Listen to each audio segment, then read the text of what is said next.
The most dangerous witness in the room wasn't the man gasping for air on the floor or the neighbors peering through their frosted windows. It was a small plastic tracker strapped to a cold wrist. While Richard DeBatte sat zip-tied to a kitchen chair, spinning a cinematic tale of a hulking masked intruder and a desperate struggle for survival, the digital pulse of his wife, Connie, was silently screaming the truth from beyond the veil. He spoke of a camouflage man who brought chaos to their quiet Connecticut home.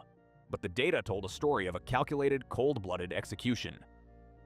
Every step Connie took in those final minutes was logged, a rhythmic electronic diary of a woman who was supposedly already dead. It was a collision between a prehistoric lie and 21st century precision. And in the end, the machine would prove far more loyal than the husband. Help this channel grow. Like the video, leave a comment, and subscribe for more cases. This helps us a lot. Thank you. To understand the magnitude of the betrayal that shattered the town of Ellington, one must first look at the polished, enviable veneer of the life Connie and Richard DeBatte had constructed over more than a decade. They were the quintessential suburban success story, a couple that seemed to have mastered the delicate balance of professional ambition and family devotion. Connie, born Concetta Marie Margota, was the heartbeat of their home, a woman whose energy was described by those who knew her as both grounding and infectious. She was a dedicated pharmaceutical representative, a role that required not only a sharp mind but a level of charisma that made her a favorite among her clients and colleagues. Her life was a meticulously managed calendar of school events, fitness classes, and career milestones, all handled with a grace that left her peers in awe. Richard, or Rick as he was known to the community, presented himself as the perfect partner to this powerhouse of a woman. A computer network administrator by trade, he was the tech-savvy, reliable figure who anchored the family's digital and domestic lives. He was the man neighbors saw mowing the lawn, the father who cheered the loudest at his son's soccer games, and the husband who never missed an opportunity to publicly praise his wife. To the outside world, the DeBattes' four-bedroom colonial on Birchview Drive wasn't just a house, it was a sanctuary of stability in an increasingly chaotic world. They had two young sons who were the center of their universe, and every holiday card or social media update reinforced the image of a family that was not only thriving but genuinely happy. The roots of their relationship stretched back to their youth in Connecticut, a bond forged in the shared values of their upbringing. They had married in 2003, and for many years, the trajectory of their lives followed the classic American trajectory of upward mobility. Connie's career was flourishing, providing the financial backbone that allowed for a comfortable middle-class existence, while Richard's role in IT provided a steady, respectable income. They were active in their local church and deeply embedded in the social fabric of Ellington, a town where nothing ever happens, and doors were often left unlocked. Connie was particularly known for her commitment to her health, often spending her early mornings at the local YMCA, a habit that would ironically become a central pillar of the investigation into her death. However, as any architect of a lie knows, the more beautiful the facade, the harder it is to maintain when the foundation begins to rot. While Connie was moving through her days with the genuine belief that she was building a legacy for her children, Richard was increasingly living in a parallel reality, one defined by secrecy, mounting financial pressure, and a profound sense of inadequacy. The professional gap between them was widening. Connie's success was visible and celebrated, while Richard felt stifled in a career that didn't offer the same accolades or financial rewards. This disparity began to bleed into their private life, creating a silent tension that Richard chose to manage not through communication, but through a series of increasingly reckless personal choices. To his friends at the gym or his co-workers, Richard was still the jovial, supportive, good guy. He possessed a particular kind of suburban charm, a way of speaking that made him seem transparent and vulnerable, which shielded him from suspicion for years. He was the man who would help a neighbor with a computer glitch or offer a kind word during a rough patch, all while his own internal world was spiraling toward a catastrophic breaking point. This duality is perhaps the most chilling aspect of the DeBatte story, the ability of a person to maintain a routine of normalcy, to kiss their spouse and tuck in their children, while simultaneously harboring secrets that would eventually require a violent resolution. The biography of the DeBatte family is a study in the curated life. In the years leading up to 2015, their public existence was a highlight reel of birthdays, vacations, and home improvements. Connie's journals, later discovered by investigators, hinted at a woman who was trying to keep her marriage on track, practicing positive reinforcement and seeking ways to reconnect with the husband she felt was drifting. She remained the optimist, the one who believed that any obstacle could be overcome with enough effort and faith. Richard, meanwhile, was treating their life like a failing software system, searching for a backdoor or a plan B that would allow him to escape the pressures of his own making without losing the status he so desperately craved. By late 2015, the pressure had reached a fever pitch. The community still saw the golden couple, but behind the scenes, the golden boy of Ellington was drowning. The contrast between the woman Connie actually was, a vibrant, loving, and unsuspecting mother, and the version of her Richard would later try to sell to the police is staggering. To understand Connie is to understand the tragedy of a life cut short just as she was reaching her prime. Anchored by a man who saw her not as a partner, but as an obstacle to a new, secret life he was already beginning to inhabit. The stage was set for a collision between Connie's reality and Richard's fantasy, a conflict that would leave two children without a mother and a town forever wary of the perfect neighbor. While the community of Ellington saw a marriage made of granite, the internal structure of the DeBate household had become a fragile lattice of lies and mounting desperation. By 2015, Richard was no longer just a husband and father. He was a man performing a role while his actual life was being lived in the shadows of encrypted messages and secret rendezvous. The primary fissure in their perfect life was a secret so profound it rendered the couple's upcoming Christmas celebrations a hollow charade. Richard had a mistress, and she was pregnant. This wasn't a fleeting indiscretion or a momentary lapse in judgment. Richard had been engaged in a long-term extramarital affair with a woman named Sarah Ward. He had successfully compartmentalized this relationship for a significant period, but nature eventually forced his hand. When Sarah became pregnant, the theoretical world of Richard's double life collided violently with physical reality. He was now a man standing between two irreconcilable futures. On one side was Connie, the woman who provided his social standing, his beautiful home, and the mother of his two sons. On the other was a new life that required him to abandon everything he had spent a decade building. The psychological toll on Richard during this period was immense, though he remained an expert at masking it. He began to spin a narrative for Sarah that mirrored the lies he would later tell the police, a story where he was the victim of circumstance. He told his mistress that he and Connie were on the verge of divorce, that they were merely coexisting for the sake of the children, and that he was actively working on an exit strategy. In reality, Connie was completely unaware of the impending collapse. Her journals from this period showed a woman focused on improving her marriage, seemingly believing that any distance she felt from Richard was merely the result of their busy professional lives. She was trying to fix a bond that her husband had already severed in his mind. Financial pressures acted as a secondary catalyst, accelerating the rot within the foundation. Despite Connie's lucrative career in pharmaceuticals, the couple's lifestyle was expensive, and Richard's own financial contributions were stagnant. Investigators later discovered that Richard had been siphoning money from their joint accounts to fund his life with Sarah and to prepare for a Plan B that he never quite had the courage to execute through legal means. The weight of supporting two households, one real and one burgeoning in secret, was beginning to crush him. He was a man who craved the respect of his peers, and a messy, public divorce involving an illegitimate child and financial ruin was a humiliation he couldn't abide. Richard's computer administrator background allowed him to navigate this digital deception with a level of sophistication that Connie couldn't match. He used his technical skills to monitor his own digital trail and, eventually, to keep tabs on Connie's movements. He was a man who lived in data, and he believed he could manipulate that data to protect himself. He began researching how to commit the perfect crime and looked into life insurance policies, though he did so under the guise of standard family planning. The Plan B he had mentioned to Sarah was beginning to morph from a divorce into something much more permanent and dark. The dichotomy of his existence during the final months of 2015 was chilling. He would spend his weekends at soccer games and holiday parties, smiling for photos and playing the part of the devoted suburban dad, only to retreat into his basement office to exchange frantic, high-stakes messages with Sarah about their future. He was a man running out of time. Sarah was beginning to demand clarity. She wanted to know when he was going to tell Connie, when they were going to start their life together, and how he intended to support their child. Richard was being squeezed from both sides, and the pressure was stripping away the last of his moral inhibitions. In the weeks leading up to December, Richard's behavior became increasingly erratic, though only in retrospect. He was obsessive about their home security system, frequently checking the logs and testing the sensors. He talked more often about the dangers of their neighborhood, perhaps planting the seeds for a narrative involving a home invasion. He was creating a world where a phantom threat existed, a convenient bogeyman that could be blamed for any tragedy that might occur.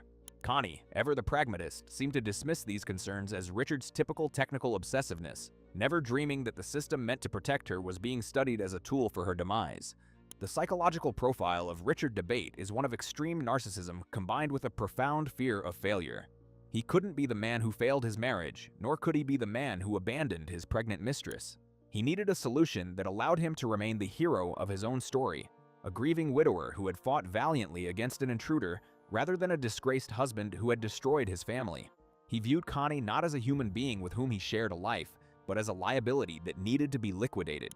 As the Christmas of 2015 approached, Richard had stopped looking for a way out of his marriage and started looking for a way to erase the woman who stood in the way of his new beginning.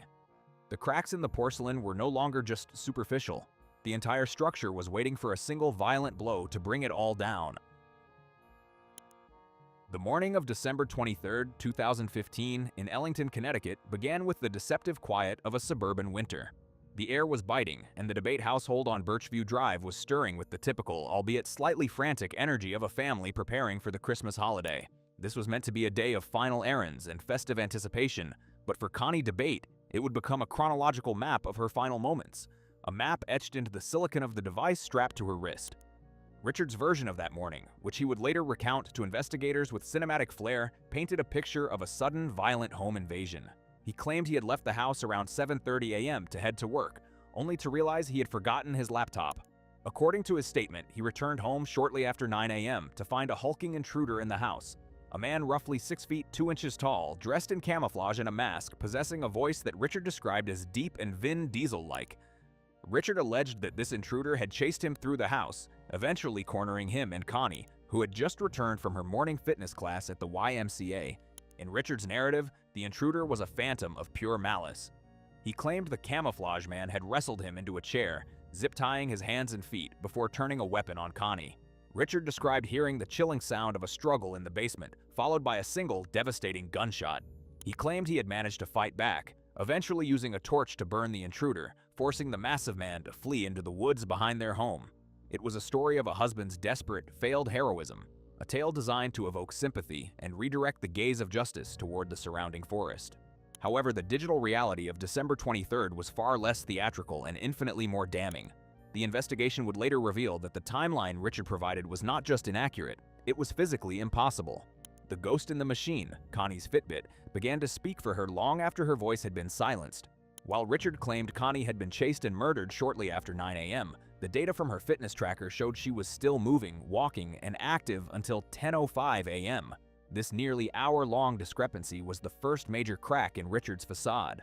As Connie returned from her 9 a.m. spin class at the YMCA, her movements were rhythmic and ordinary. She pulled into the driveway at 9:18 a.m., her mind likely on the day's to-do list. The home security system logged her entry into the house at 9:23 a.m.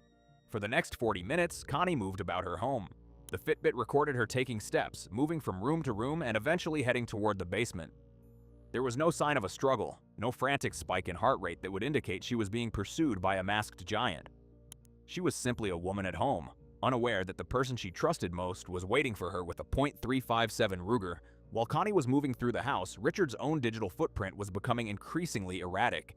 He was logged into his work email from the home computer at 9:04 a.m., sending a message to his supervisor claiming he was heading out after a delay. But he never left.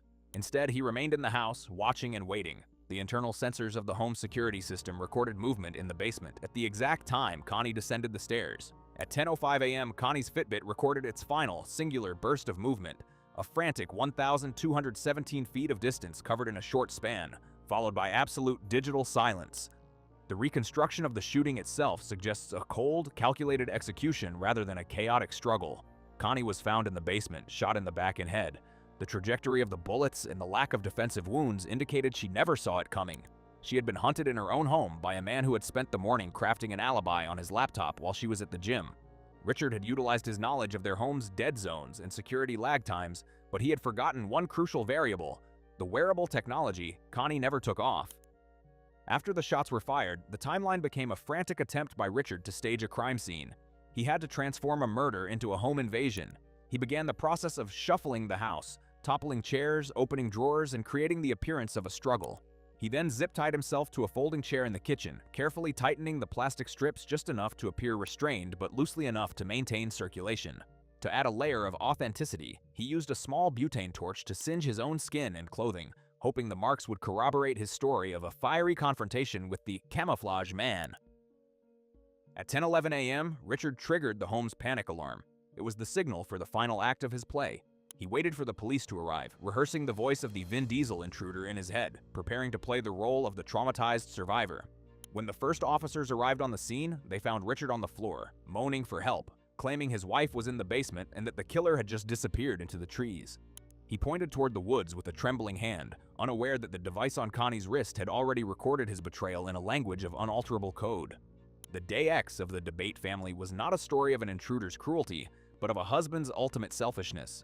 Richard had gambled that his narrative would be stronger than the facts, that a grieving husband would never be scrutinized as closely as a masked stranger.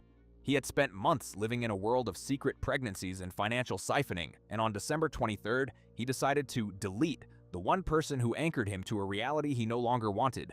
But as the sun rose over the snow-dusted Ellington landscape, the digital evidence was already beginning to weave a noose around the man who thought he could outsmart the truth.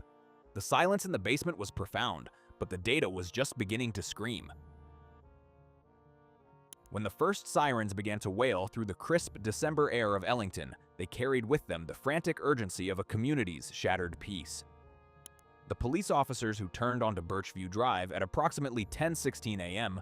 were responding to a high-priority panic alarm, a signal that usually meant a medical emergency or a residential intrusion.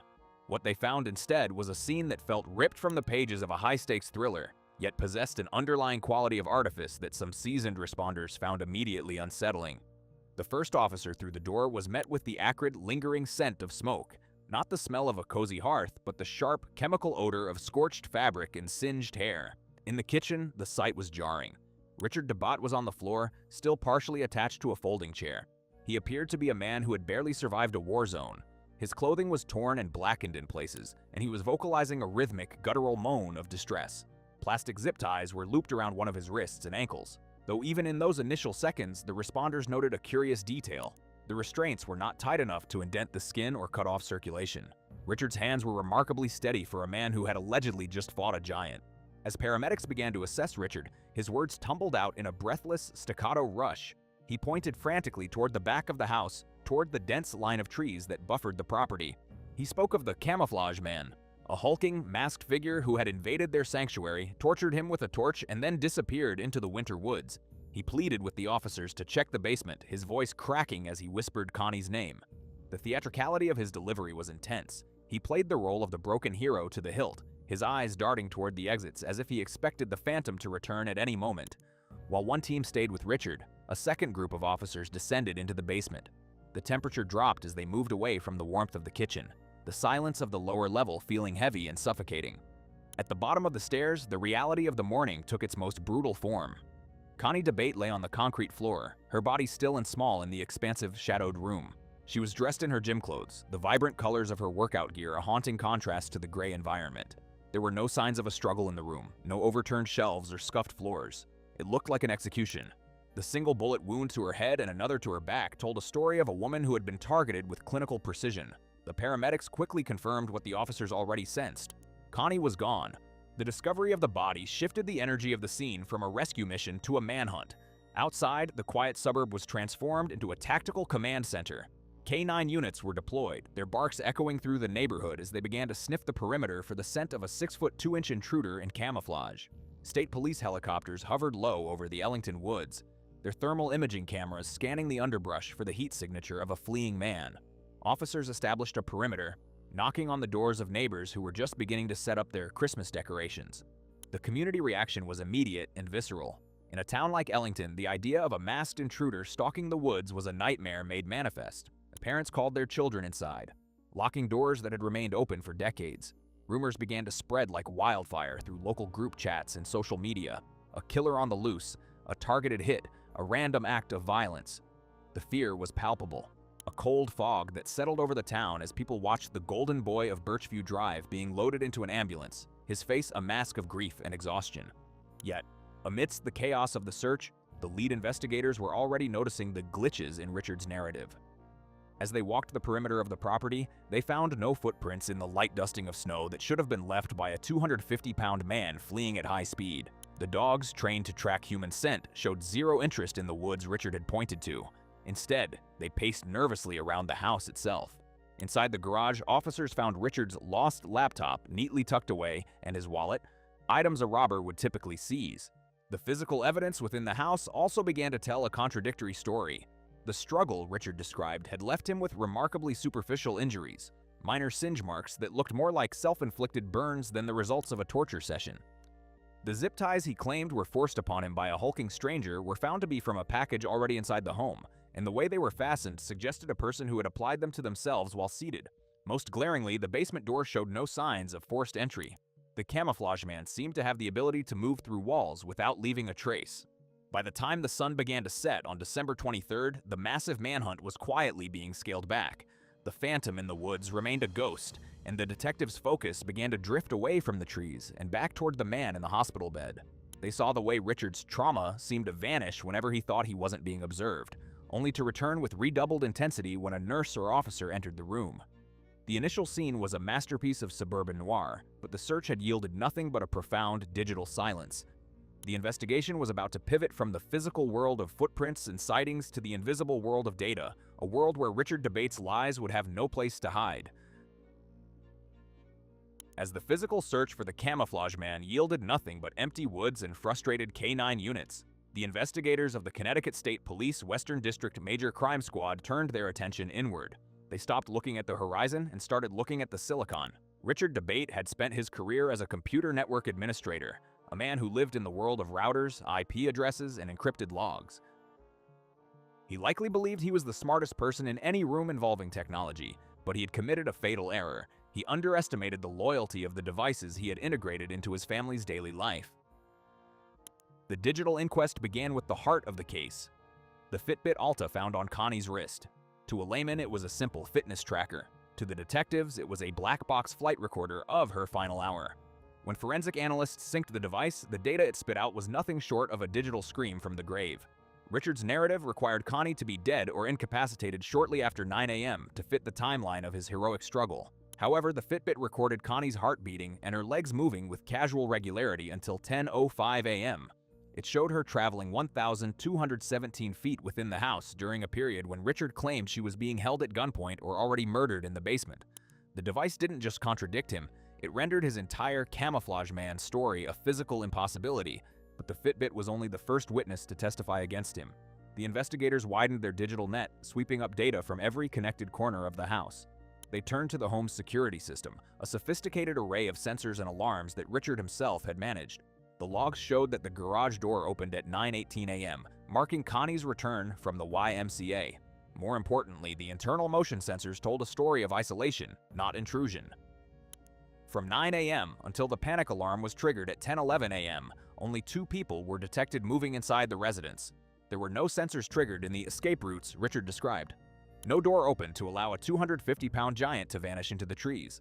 The house was a sealed tomb, and the only other living soul inside was Richard. The deeper the detectives delved into the digital architecture of Richard's life, the more the golden boy persona dissolved into a mess of high-stakes desperation. His work computer, which he claimed to be using at the office, revealed he had been logged in from his home IP address the entire morning. He had been sending emails to his boss at 9:04 a.m., meticulously crafting a digital paper trail to place himself elsewhere, unaware that the metadata was tethering him directly to the scene of the crime. Even more damning were his Facebook logs. At 9:40 a.m., a time when Richard claimed he was zip-tied to a chair fighting for his life, his account was active, browsing the social media platform from a device inside the house. Then came the financial and personal metadata. Investigators found that Richard had been siphoning money into secret accounts and, perhaps most critically, they discovered the secret pregnancy of Sarah Ward.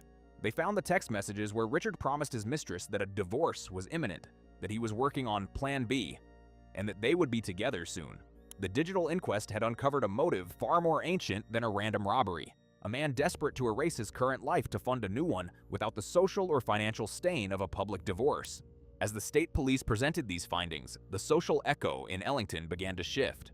The initial wave of terror that had gripped the town, the fear of a masked killer in the woods, was replaced by a chilling realization that the monster had been among them all along.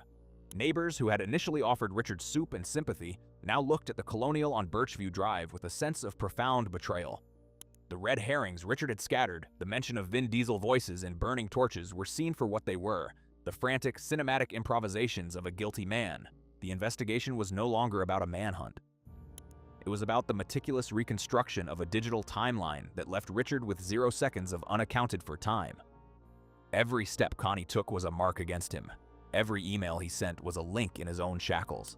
The technical precision of the case was groundbreaking, marking one of the first times in American legal history that a wearable device would serve as the primary witness in a murder trial. Richard had built a digital world to support his lies, but in the end, it was that same world that provided the truth he couldn't delete. The legal road to justice for Connie DeBate was a marathon of technical scrutiny and emotional endurance that stretched nearly 7 years after that snowy December morning. Despite the overwhelming digital evidence, Richard remained free on a $1 million bond, maintaining his innocence while the community of Ellington watched in a state of suspended disbelief. The trial, delayed by the complexities of forensic data and a global pandemic, finally commenced in April 2022. The courtroom became a theater of high-tech testimony, where the ghost in the machine finally took the stand. Prosecutors systematically dismantled Richard's camouflage man defense by pitting his words against the unyielding logs of the Fitbit and the home security system. They presented the testimony of Sarah Ward, the mistress whose pregnancy provided the desperate motive for the Plan B Richard had so chillingly executed. The defense attempted to paint Richard as a victim of a sophisticated intruder who somehow bypassed every sensor in the home. But the argument withered under the weight of the metadata. On May 10, 2022, after only a few hours of deliberation, the jury returned a verdict of guilty on all counts: murder, tampering with physical evidence, and making a false statement to authorities. In August of that year, Richard was sentenced to 65 years in prison. The man who thought he could outsmart the truth with a laptop was led away in shackles, destined to spend the rest of his life in a cell, haunted by the digital heartbeat of the woman he tried to erase. The silence in the debate home was finally replaced by the cold, impartial weight of justice. Richard tried to drown the truth in a sea of cinematic lies, but he forgot that we live in an era where our ghosts are digital. Connie's Fitbit didn't just track her steps, it carried her voice to the jury box, proving that a machine's memory is often more honest than a husband's heart. In the end, the camouflage man was nothing more than a reflection in a dark screen, and Richard DeBate's legacy is now a cautionary tale of the data we leave behind. If you are finished watching, you're a real true crime fan. Subscribe to the channel and give this video a like. See you in the next video.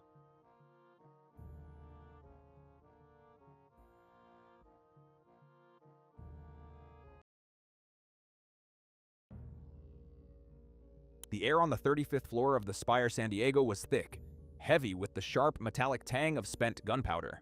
Ali Abulban stood amidst the silence of a luxury living room, a man whose face was a familiar comfort to millions of followers, now a ghost in his own life. On the floor lay his wife, Anna, and her friend, Rayburn Barron, their futures erased in a flurry of lead. Minutes later, the man known as JinnKid was at his daughter's school, picking her up with a calm that defied the carnage. He told his mother over the phone that he had ended his wife's life, a digital star finally recording a reality he couldn't edit out. Help this channel grow. Like the video, leave a comment, and subscribe for more cases. This helps us a lot. Thank you. Ali Abulban did not just want to be seen, he wanted to be worshipped. To understand the bloody conclusion of his story, one must first look at the meticulously crafted digital monument he built for himself.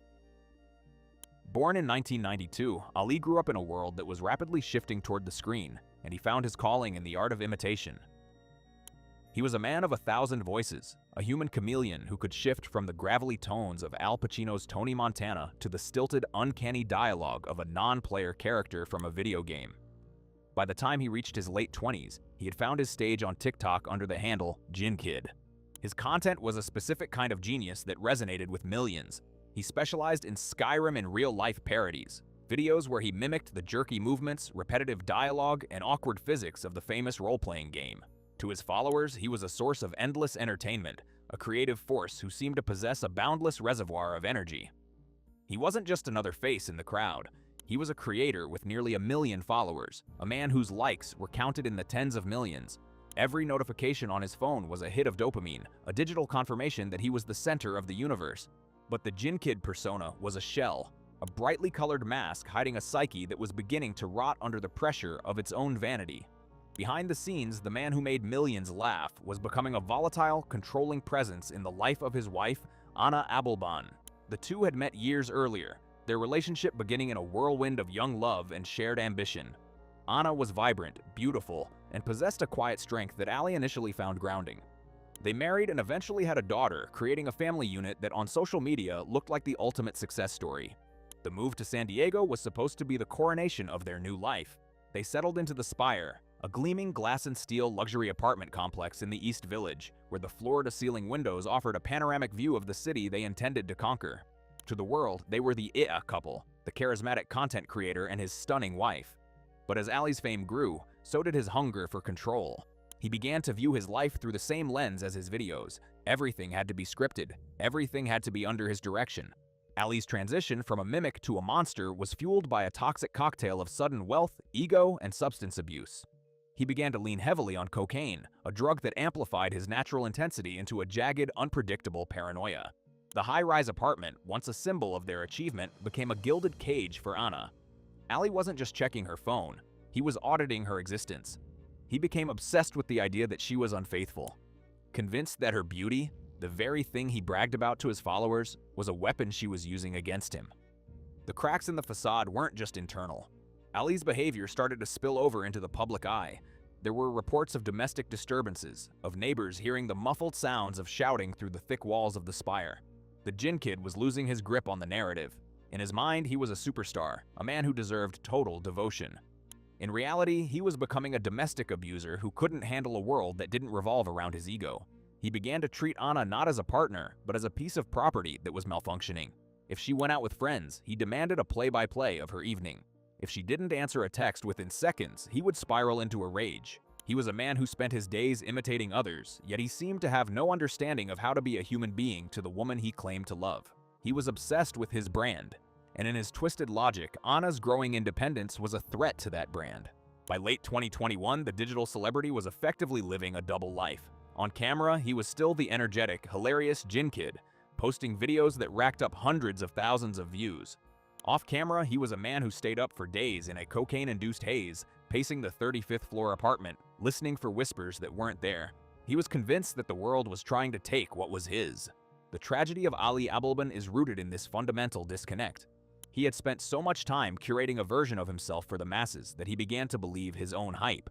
He thought he was untouchable.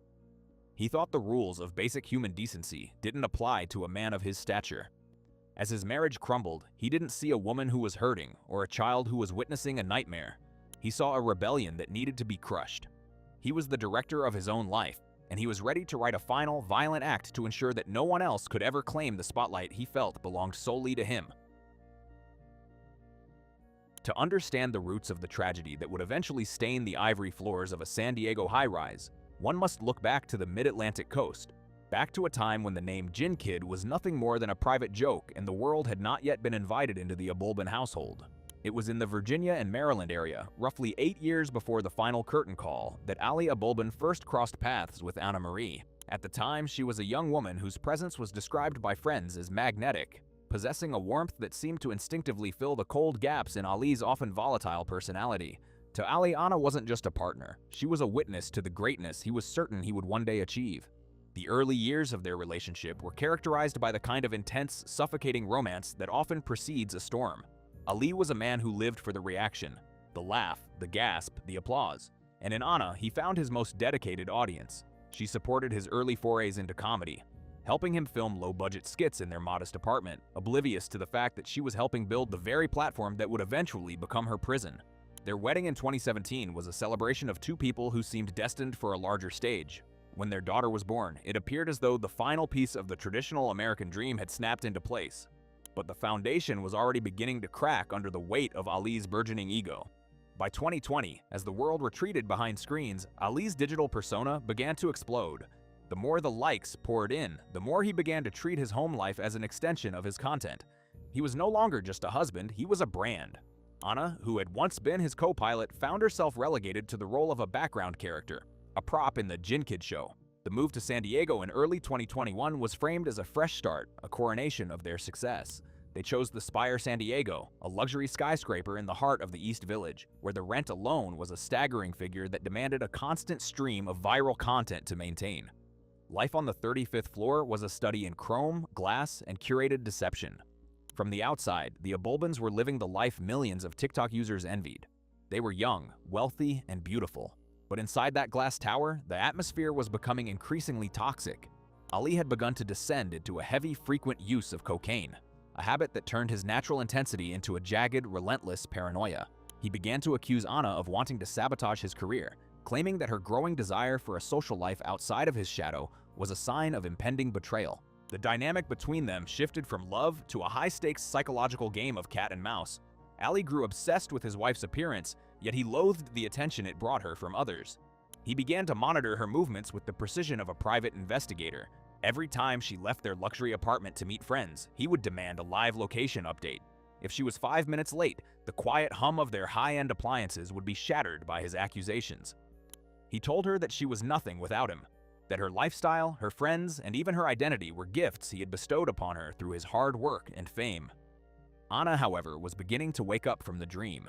The vibrant social scene of San Diego provided her with a perspective she had lacked in the insular world they had occupied in Virginia. She began to forge friendships with people who saw her as Anna, not just the wife of a TikTok star. One of these people was Rayburn Barron, a kind-hearted man who would eventually find himself caught in the crosshairs of Ali's delusion. As Anna began to pull away, seeking a life that wasn't defined by a ring light, Ali's control tightened until it became physical. In the months leading up to the end, the police were called to the Spire on multiple occasions. Neighbors reported the sounds of a woman's distress, the heavy thud of furniture hitting the floor, and the unmistakable manic shouting of a man who had lost his grip on reality. During one of these incidents, Ali allegedly pushed Anna, leaving her bruised and terrified. He told the responding officers that he was the victim, that the pressure of being a public figure was being weaponized against him by a wife who didn't understand the weight of his crown. The psychological depth of Ali's descent was rooted in a terrifying form of main character syndrome. He had spent so much time imitating NPCs, non-player characters, that he began to view everyone in his real life as exactly that, scripted entities meant to serve his narrative. When Anna refused to follow the script, he didn't see a woman in pain. He saw a glitch in his reality that needed to be fixed. He began to tell his friends that Anna was gaslighting him, a term he used to describe her simple refusal to accept his version of the truth. The relationship had become a cycle of explosive violence followed by lavish, hollow apologies. Ali would buy her expensive gifts, jewelry, clothes, luxury dinners, using the same money earned from the videos she had helped him create. It was a closed loop of manipulation. He believed that as long as the bank account was full and the follower count was rising, he had a right to her soul. But the air in San Diego was different than Virginia. It was clearer, and Anna was finally starting to see the man behind the voices for what he truly was. A fragile, dangerous child with $1 million audience. As summer turned to fall in 2021, the tension inside the Spire reached a boiling point. The luxury of their surroundings, the infinity pool, the 24-hour concierge, the designer finishes, served only to highlight the ugliness of their domestic life. Anna began to mention the word divorce, a word that Ali perceived as a death sentence for his public image. In his mind, a JinnKid divorce would be a stain on his brand, a narrative failure he could not allow. He began to tell her that he would never let her go, that they were tied together by blood and by the digital empire they had built. He didn't realize that by trying to hold on so tight, he was crushing the very thing he claimed to value. The cocaine continued to fuel his sleepless nights, nights he spent pacing the floor of their living room, staring at the glittering lights of San Diego below, convinced that Anna was out there somewhere, laughing at him. He began to hear things. Whispers in the vents, imaginary conversations through the walls. He was a man who had mastered the art of voice, but he had lost the ability to listen to the one person who truly mattered. The stage was set, the audience was waiting, and Ali Abelban was about to give the most horrific performance of his life. By the beginning of October 2021, the thin veneer of the JinnKid success story had not just cracked, it had effectively dissolved into a series of police reports and frantic late-night calls for help. The luxury high-rise at the Spire San Diego, which was once meant to be the pinnacle of their achievement, had transformed into a sterile, high-altitude arena for Ali Abulban's worsening psychosis. The descent was no longer a slow slide. It was a freefall, fueled by a relentless consumption of cocaine and a fragile ego that was being crushed by the reality that his wife, Anya, was finally reclaiming her own life. The turning point occurred in the weeks leading up to the tragedy, when Anna made the harrowing decision that she could no longer live in the shadow of a man who treated her like a failing piece of digital property. She had finally gathered the courage to tell Ali that the marriage was over. It wasn't a negotiation, it was an eviction. For a man who viewed himself as the main character of every room he entered, being told to leave his own castle was an insult he could not process. He was forced to move into a nearby motel, a transition that felt like a humiliating demotion. From the 35th floor view of the Pacific Ocean to the flickering neon lights and stained carpets of a budget room, Ali felt his world shrinking. In that motel room, the silence was Ali's greatest enemy. Without the constant presence of Anna to monitor, his paranoia reached a fever pitch. He spent his days and nights in a drug-induced state of hypervigilance, scrolling through her social media, analyzing every like and every new follower as if they were coded messages of betrayal. He was convinced that the moment he stepped out of the spire, Anna had invited the world in. Specifically, a man he had fixated on as his primary rival for her affection, Rayburn Barron. Allie's obsession with control took a chilling technological turn. He wasn't just a content creator, he was a man who understood how to manipulate digital interfaces. In a move that stripped away any remaining shred of his humanity, Ali decided to use their 5-year-old daughter as a tool for his espionage. During one of his scheduled visits with the child, he took her iPad, a device meant for games and cartoons, and secretly installed a high-end listening application. He hid the icon in a nested folder, ensuring that when the child returned to the apartment, Ali would have an open ear on the 35th floor. This wasn't just spying, it was a digital haunting. From his motel room, Ali would sit for hours with headphones clamped to his ears, listening to the ambient sounds of the home he had been kicked out of. He listened to the hum of the refrigerator, the muffled sounds of the television, and the distant laughter of his daughter. He was waiting for the sound of a voice that didn't belong, a male voice. Every creak of the floorboards was magnified through the app, sending him into a frantic state of rage. He began to keep a notebook of timestamps documenting what he perceived to be proof of Anna's infidelity, though most of it was nothing more than the ordinary sounds of a woman finally breathing in a house without a monster. The psychological toll of this constant surveillance was immense. Ali stopped sleeping entirely. He was a man possessed by the very technology that had made him famous. He began to record the audio he was hearing, playing it back and slowing it down, searching for whispers that likely didn't exist. He told his few remaining confidants that he was gathering evidence for a divorce, but his tone suggested something far more permanent. He was no longer trying to win Anna back. He was preparing to punish her for the crime of being happy without him. On the morning of October 21st, the iPad spy finally gave Ali exactly what he had been looking for. Through the speakers of his phone, he heard the unmistakable sound of Anna laughing, but she wasn't alone. He heard a man's voice, Rayburn Barron. The two were in the living room, talking and laughing in a way that suggested a comfort and intimacy that Ali had long ago destroyed in his own relationship. To Ali, this wasn't just a conversation, it was a direct assault on his masculinity. He didn't see two people enjoying a quiet afternoon. He saw two intruders in his kingdom, mocking his downfall. The cocaine in his system turned his anger into a cold, mechanical resolve. He didn't call the police.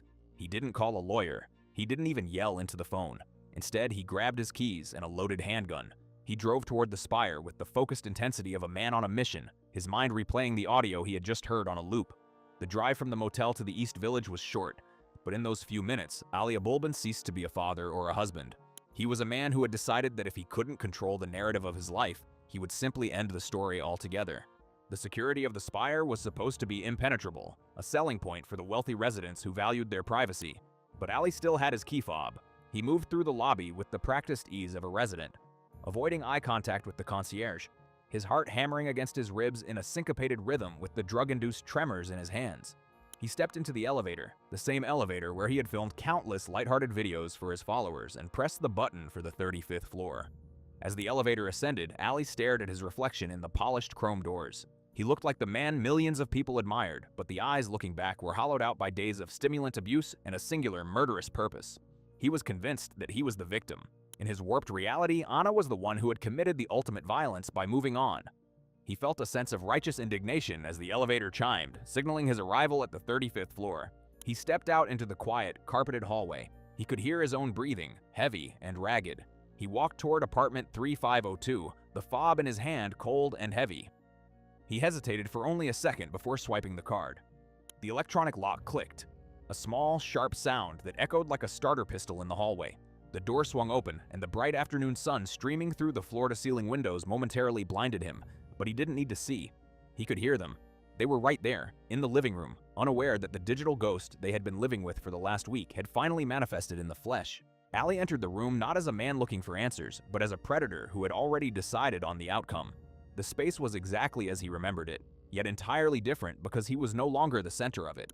He saw Anna and Rayburn on the couch, their expressions shifting in a heartbeat from relaxed companionship to sheer, unadulterated terror. In that moment, Ali realized that no amount of TikTok fame or celebrity impressions could prepare a person for the raw, visceral reality of a man standing in your living room with a gun. He didn't want to talk. He didn't want to hear their explanations. He wanted to hear the sound of the gun, the only voice he had left that anyone was forced to listen to. The descent was complete. The man who had spent his life mimicking others had finally found a role he couldn't walk away from. He was the villain of his own story, and as he raised the weapon, he felt a perverse sense of clarity. For the first time in weeks, the voices in the vents were silent. The only thing left was the sound of the hammer cocking back and the realization that once the trigger was pulled, there would be no redo button, no editing suite to fix the carnage he was about to unleash.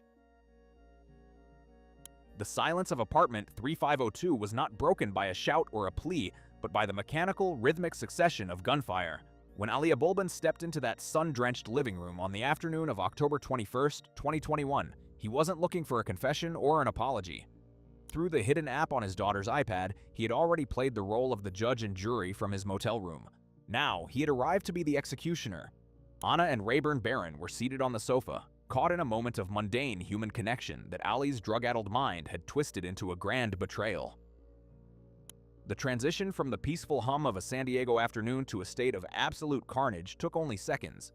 Ali raised the handgun, a tool of finality he had brought specifically to end the script he could no longer control.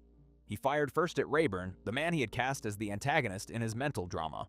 3 bullets struck Barron in the upper body and head, the velocity of the rounds throwing him back as the life left him instantly.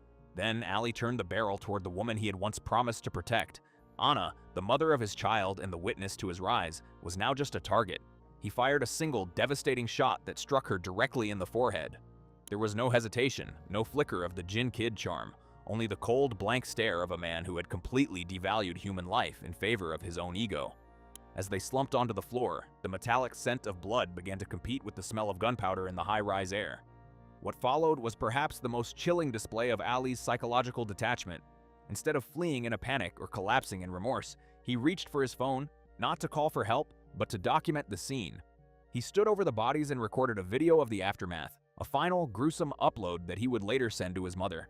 In his mind, he was still the cinematographer of his own life, and this was the climactic scene that proved he had won back his honor. He exited the apartment, the door clicking shut behind him on a room full of ghosts. He moved through the luxury hallways of the Spire with a surreal, adrenaline-fueled calm. He took the elevator down, passing through the lobby where residents and staff went about their day, oblivious to the fact that a double execution had just taken place 35 floors above their heads. Ali got into his car and drove, but his destination wasn't a hiding spot. It was his daughter's elementary school.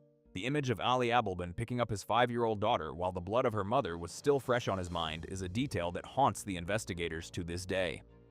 He greeted her, buckled her into her seat, and began to drive down the California highway as if they were merely headed for a typical afternoon snack. During this drive, the JinnKid mask began to slip into a different kind of performance, the confession. He called his mother and told her, in no uncertain terms, that he had killed Anna. He wasn't crying. He was explaining it as if it were a necessary business transaction. He also called Anna's phone, leaving a voicemail that swung wildly between feigned concern and a final bitter goodbye, knowing full well she would never hear it. This was the behavior of a man who had lived so long for an audience that he couldn't stop performing even when there were no cameras rolling. He was creating a narrative for himself, one where he was the tragic hero pushed to the edge by a cheating wife. While Ali drove, the discovery at the Spire was already unfolding. A family member, concerned by a lack of response, had contacted the building's security. When the police finally entered the apartment, they found a scene that looked more like a movie set than a home. The contrast between the high-end decor and the visceral reality of the bodies on the floor was stark. There were no signs of a struggle, no overturned furniture or broken glass, only the silent evidence of a targeted clinical assassination. By the time the San Diego Police Department issued a be-on-the-lookout BOLO alert, Ali was miles away, yet his trail was screaming with digital signals. His phone's GPS, the very tool he had used to track Anna, was now tracking him. His daughter sat in the back seat, unaware that her world had been incinerated by the man behind the wheel. When the police cruisers finally caught up to his vehicle on the I-805, Ali didn't engage in a high-speed chase. He pulled over, almost as if he were waiting for the next scene to begin. He was taken into custody without incident, his daughter whisked away by officers who struggled to comprehend how a man could commit such an act and then go play the role of a doting father. Back at the station, Ali began to talk. He didn't ask for a lawyer immediately. He wanted to tell his version of the truth. He spoke about the cocaine, the betrayal, and the voices he had heard through the iPad. He told the detectives that he had done it for his family, a statement so paradoxical it left the room in a stunned silence. He was a man who had mastered the art of voice, But in that interrogation room, the only voice that mattered was the one he had permanently silenced on the 35th floor. The investigation was swift because Ali had left nothing to chance. The murder weapon was found in the car, and the digital forensic teams quickly recovered the iPad spy app and the video he had recorded of the bodies. It was a slam-dunk case for the prosecution, but for the community of San Diego and the millions of followers online, the shock was only beginning to settle in. The man who made them laugh was a cold-blooded killer, and the likes they had given him now felt like fuel for a fire that had consumed 2 innocent lives. The investigation into the high-rise bloodbath at the Spire San Diego began not with a detective's hunch, but with the cold, unblinking eyes of digital forensics. As the crime scene investigators stepped over the threshold of apartment 3502, they entered a world where the physical and the virtual had collided with fatal force. The primary task for the San Diego Police Department was to reconstruct the final moments of Anna Abelbin and Rayburn Barron, and they soon realized that the killer had left behind a breadcrumb trail made of data packets and cellular signals, while the physical evidence, the spent shell casings and the biological remains, told the story of what happened. It was Ali Abelbin's own devices that would reveal the calculated how. The most chilling discovery came early in the sweep of the apartment.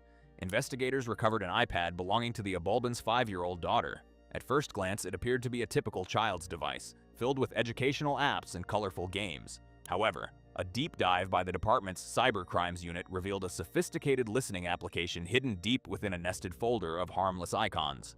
This was the digital ear that Ali had used to haunt his own home. The logs from the application showed that Ali had been accessing the microphone remotely for days, listening in on the private conversations of his estranged wife. He had turned a toddler's toy into a tool of high-tech espionage, effectively living inside the walls of the apartment even while he was physically barred from the premises. This discovery shifted the entire nature of the investigation. This wasn't a crime of sudden passion or a spontaneous argument that spiraled out of control. The presence of the spyware proved premeditation. Ali hadn't just snapped when he walked through the door. He had been stalking the couple through the ether, waiting for a specific audio cue to trigger his violent response.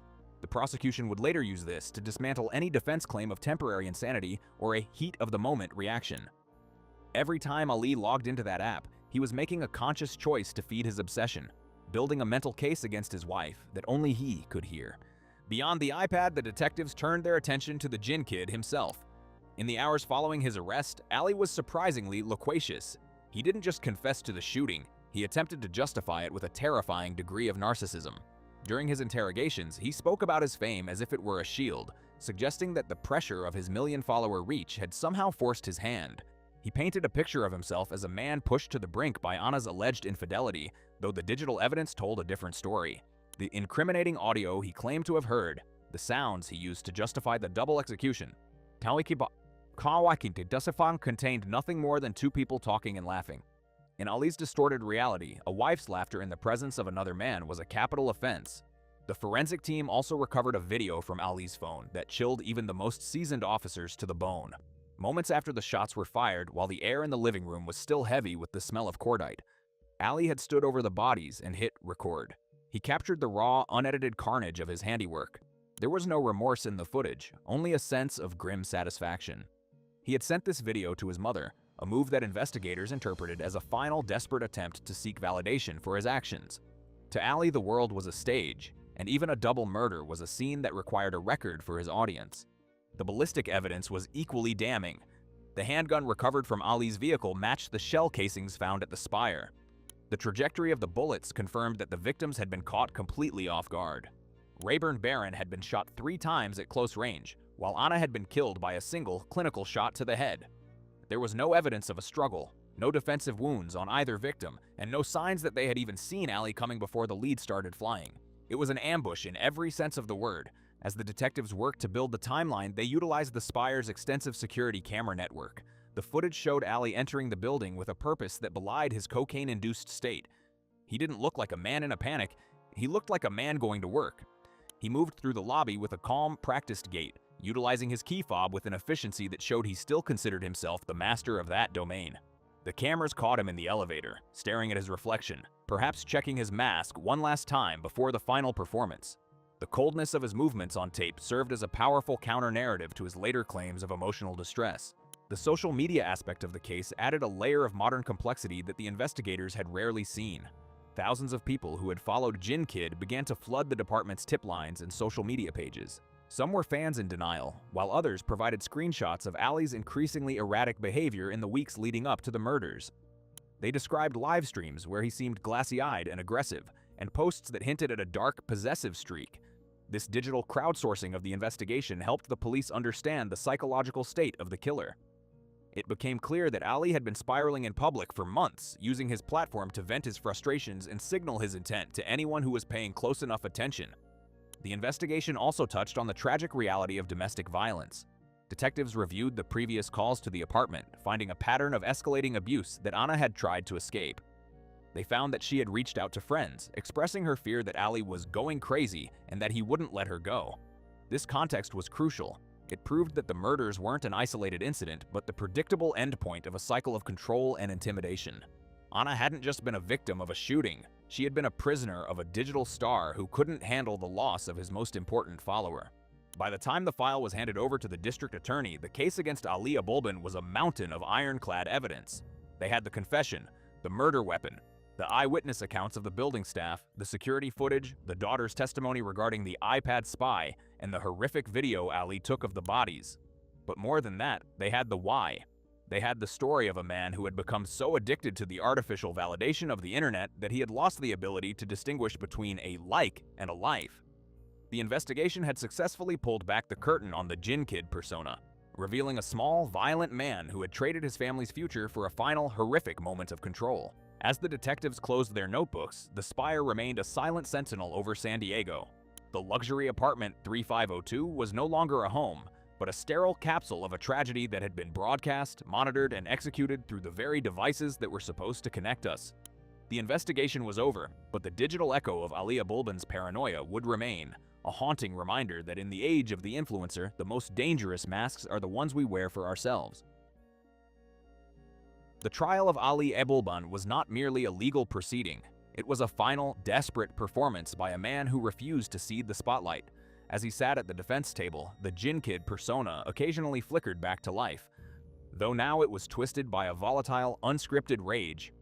Throughout the hearings, Abulban frequently interrupted the proceedings with emotional outbursts, at one point shouting that he was the true victim in this tragedy.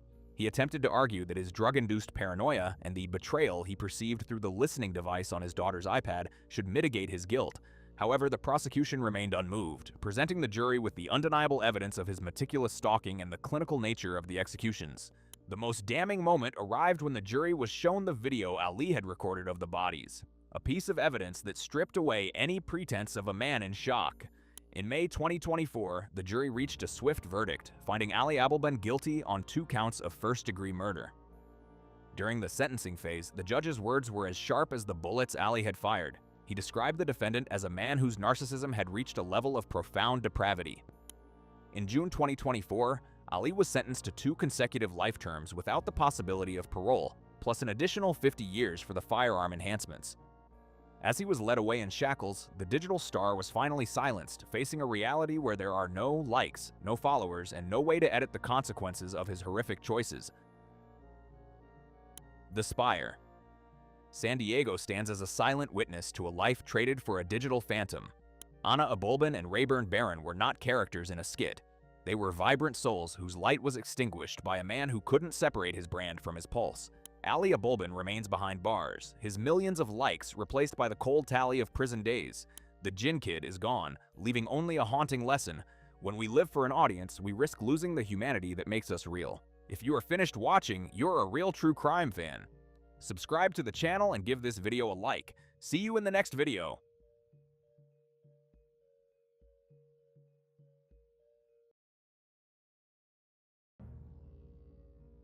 At 4 a.m. on a freezing night in the Australian bush, a woman's voice, heavy with a calculated panic, echoed through the emergency dispatch center as she frantically reported that her partner was no longer breathing.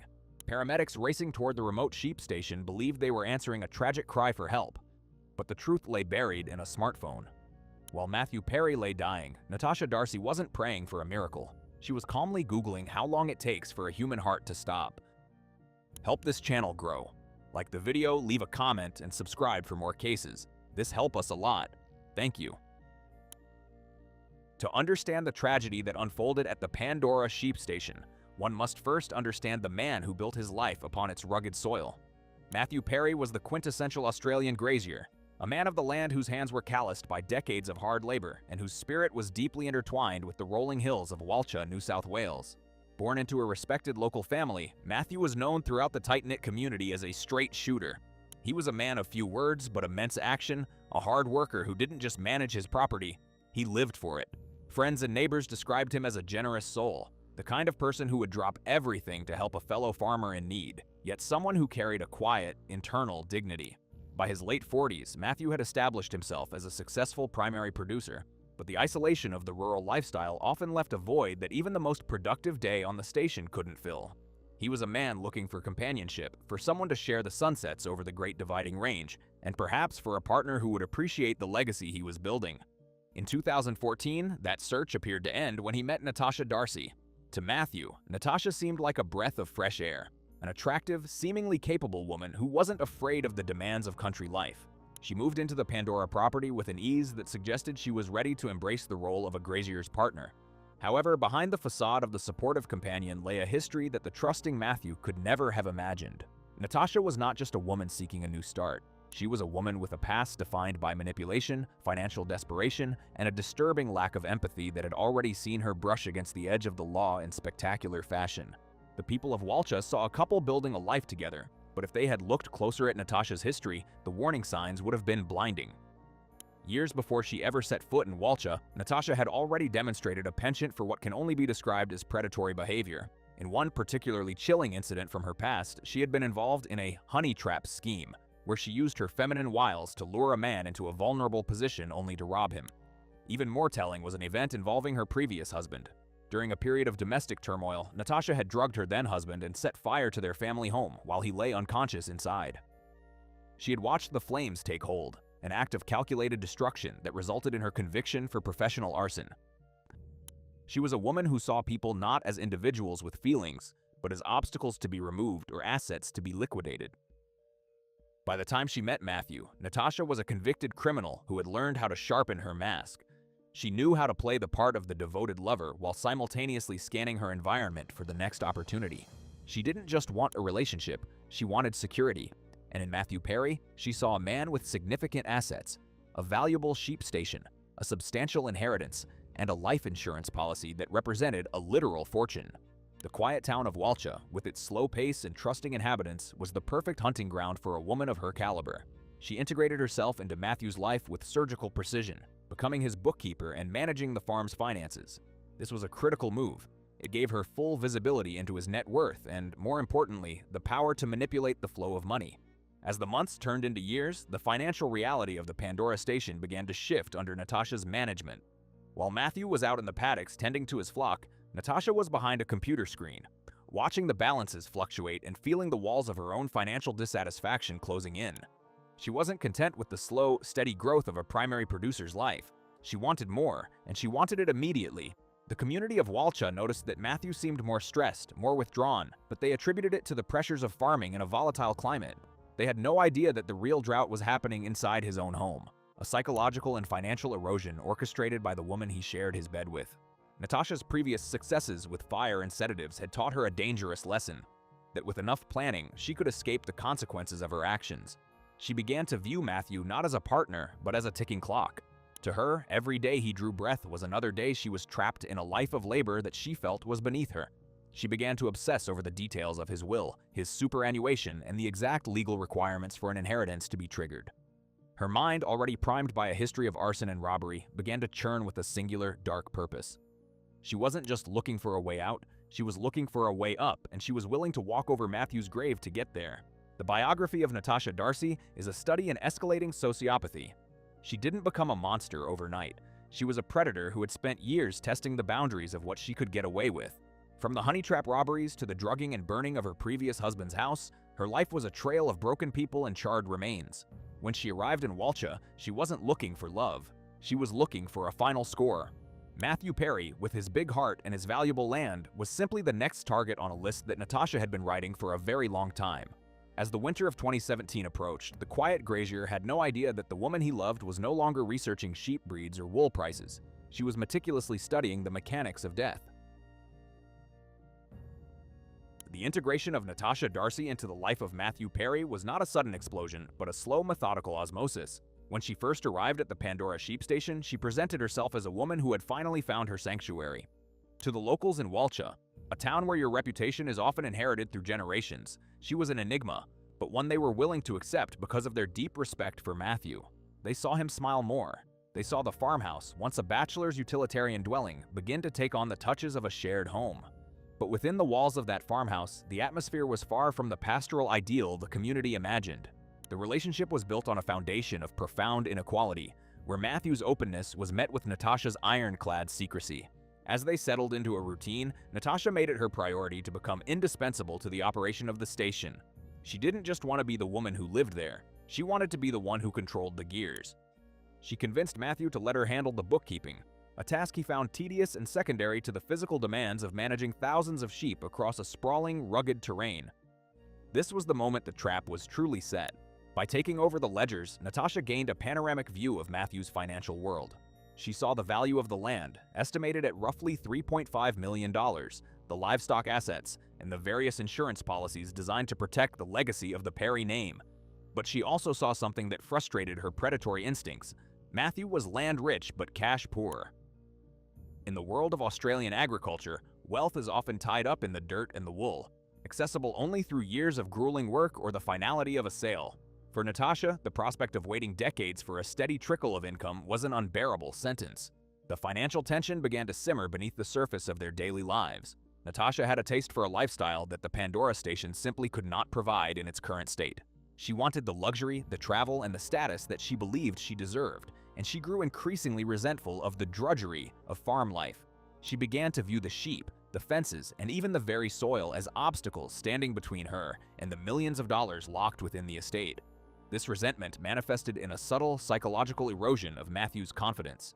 She started to suggest that the farm was failing, that the debt was insurmountable, and that he was struggling to keep his head above water. It was a classic gaslighting technique, designed to make Matthew feel dependent on her superior management of the books. To the outside world, Natasha played the role of the hard-working partner to perfection. She was seen at local events, nodding at the right times, and projecting the image of a woman who was the backbone of the Perry operation. But her social standing was a carefully constructed mask. In a small town like Walcha, gossip is the primary currency, and Natasha knew she had to remain above suspicion. She made sure to mention how stressed Matthew was to friends and neighbors, planting the seeds of a narrative that would later serve her dark purposes. She spoke of his supposed dark moods and his inability to cope with the pressures of the station. She wasn't just managing the farm, she was managing the community's perception of Matthew's mental health, creating a trail of breadcrumbs that led toward a tragic conclusion she had already scripted. As the desperation for the inheritance grew, Natasha's behavior became more erratic within the privacy of the home. She was a woman living two lives. In one, she was the bookkeeper and partner. In the other, she was a digital ghost, spending hours on the internet exploring the boundaries of the perfect crime. It was during this period that her research began to shift from financial management to the macabre. She didn't just want Matthew gone, she wanted him gone in a way that left her as the undisputed, grieving beneficiary of everything he had spent his life building. She began to look at his will with the eyes of a forger, looking for ways to ensure that his family, the Perrys who had lived on that land for generations, would be left with nothing while she walked away with the millions. Matthew, for his part, remained largely oblivious to the depth of the malice sitting across from him at the dinner table. He was a man who believed in the best of people, a trait that Natasha exploited with chilling efficiency. He saw her frustrations as a byproduct of the difficult life they led and tried to compensate by working harder, unaware that his every effort only increased the value of the prize Natasha was waiting to claim. The physical isolation of the Pandora station played into her hands. Miles from the nearest neighbor, the farmhouse became a private theater where she could practice her deceptions without fear of interruption. The silence of the bush, which Matthew found peaceful, was for Natasha a protective shroud. The relationship eventually reached a breaking point, not through a loud argument, but through Natasha's internal realization that Matthew would never sell the land or give her the immediate liquid wealth she craved. He was too tied to the soil, too loyal to his heritage. In her mind, he became a dead asset. The dynamic shifted from manipulation to execution. She began to refine her plan, looking for a way to make his death look like his own choice. A tragic end for a depressed farmer who couldn't handle the weight of his world. This was the ultimate betrayal. She didn't just plan to take his life. She planned to take his reputation, leaving his family to mourn a man who had supposedly given up while she pocketed the proceeds of his supposed failure. By the middle of 2017, the financial pressure on Natasha reached a fever pitch. Her own debts were mounting, and the promise of the $3.5 million estate was the only exit strategy she would accept. The widow of Walcha was no longer a nickname given by the press. It was a role she had already begun to inhabit. She moved through the house with a cold, clinical detachment, looking at Matthew not as a human being she had shared years of her life with, but as a hurdle to be cleared. The sheep station, which should have been a place of growth and legacy, had been transformed into a cold-blooded business venture, and Natasha Darcy was ready to close the books. As the winter winds began to howl across the New England tablelands, the stage was set. Natasha had the motive, an insatiable greed for a life she hadn't earned. She had the means, a knowledge of sedatives and gas derived from her dark past and her persistent digital research. And she had the opportunity, a lonely farmhouse where no one would hear a man's final struggle. The community of Walcha continued to go about its business, unaware that one of its most respected sons was living in the shadow of a woman who had already spent his inheritance in her mind. The dynamic of their relationship had reached its final lethal equilibrium. A trusting man, a predatory woman, and a millions of dollars legacy that only one of them would survive to see. The evening of August 1st, 2017, settled over the Pandora sheep station with a biting chill, typical of the winter months in the New England tablelands. Inside the farmhouse, the atmosphere was thick with a tension that Matthew Perry likely attributed to the usual seasonal stresses of rural life. He had no way of knowing that for Natasha Darcy, the calendar had reached its final page. This was the night she would execute a plan that had been months, perhaps years, in the making. It was a night designed to end in silence, a calculated erasure of a man who stood between a predator and a $3.5 million fortune. The process began long before the sun went down. Throughout the afternoon, Natasha had been moving through the house with a purposeful, clinical energy. Her digital footprint from that day reveals a woman obsessed with the mechanics of a painless death. She wasn't looking for a quick, violent end that would immediately scream foul play. She was looking for a quiet exit that she could frame as a choice made by a broken man. Her search history was a roadmap of malice, undetectable poisons, lethal doses of sedatives, and most tellingly, how to use an LPG cylinder for suicide. She was preparing a cocktail of chemical and gas that would leave Matthew helpless in his own bed. As the couple sat down for their final dinner together, the betrayal was already in motion. Natasha had prepared a meal laced with a heavy dose of prescription sedatives, a mixture of drugs she had meticulously researched to ensure they would incapacitate a man of Matthew's size without killing him instantly. She needed him unconscious, not dead, for the next stage of her plan. As Matthew ate, he likely felt a sudden, overwhelming wave of fatigue. He was a man who prided himself on his stamina, but this was a lethargy he couldn't fight. He stumbled to bed, perhaps mumbling about the cold or the long day ahead, unaware that the woman helping him under the covers was the very person who had just poisoned him. Once Matthew was deeply unconscious, the true horror of Natasha's callousness began to manifest. She didn't panic, she didn't waver. Instead, she turned to the tool she had selected for the final act, an LPG, liquefied petroleum gas, cylinder. She brought the heavy tank into the bedroom, the most intimate space of their shared life, and began the grisly task of ensuring Matthew would never wake up. To maximize the effectiveness of the gas, she created a makeshift tent or enclosure around Matthew's head using plastic or bedding, ensuring that the escaping gas would be concentrated and lethal. This was a technique she had specifically researched online just hours earlier. The sound of the gas hissing into the room was the only noise in the desolate farmhouse. Natasha stood there watching the man she had called her partner, watching his chest rise and fall as the toxic fumes replaced the oxygen in his lungs. This wasn't a crime of passion, it was a crime of cold, hard physics. She stayed in the room for an agonizingly long period, monitoring the situation with a detachment that later stunned investigators. She needed to be certain. She didn't want a survivor. She didn't want a failed attempt that would lead to questions. She was the architect of a vacuum, waiting for the life to drain out of the man who trusted her. While Matthew lay dying, Natasha's actions were purely administrative. She wasn't weeping at his bedside, she was on her phone. Digital forensics later showed that while the gas was doing its work, Natasha was checking the bank accounts. She was verifying the details of the inheritance. She was even engaging in more searches, looking for information on how to clean a crime scene of gas smells before the authorities arrived. She was already living in the aftermath, treating Matthew's dying moments as a mere technicality in a business transaction. Her composure was absolute, a chilling testament to the Black Widow persona she had fully embraced. As the hours ticked toward dawn, the gas had done its work. Matthew Perry, the hardworking grazier, was dead, but Natasha wasn't finished. She had to stage the scene to support the narrative she had been building in the community for months, that Matthew was a depressed farmer who had finally buckled under the weight of his failures. She carefully arranged the room to look like a suicide.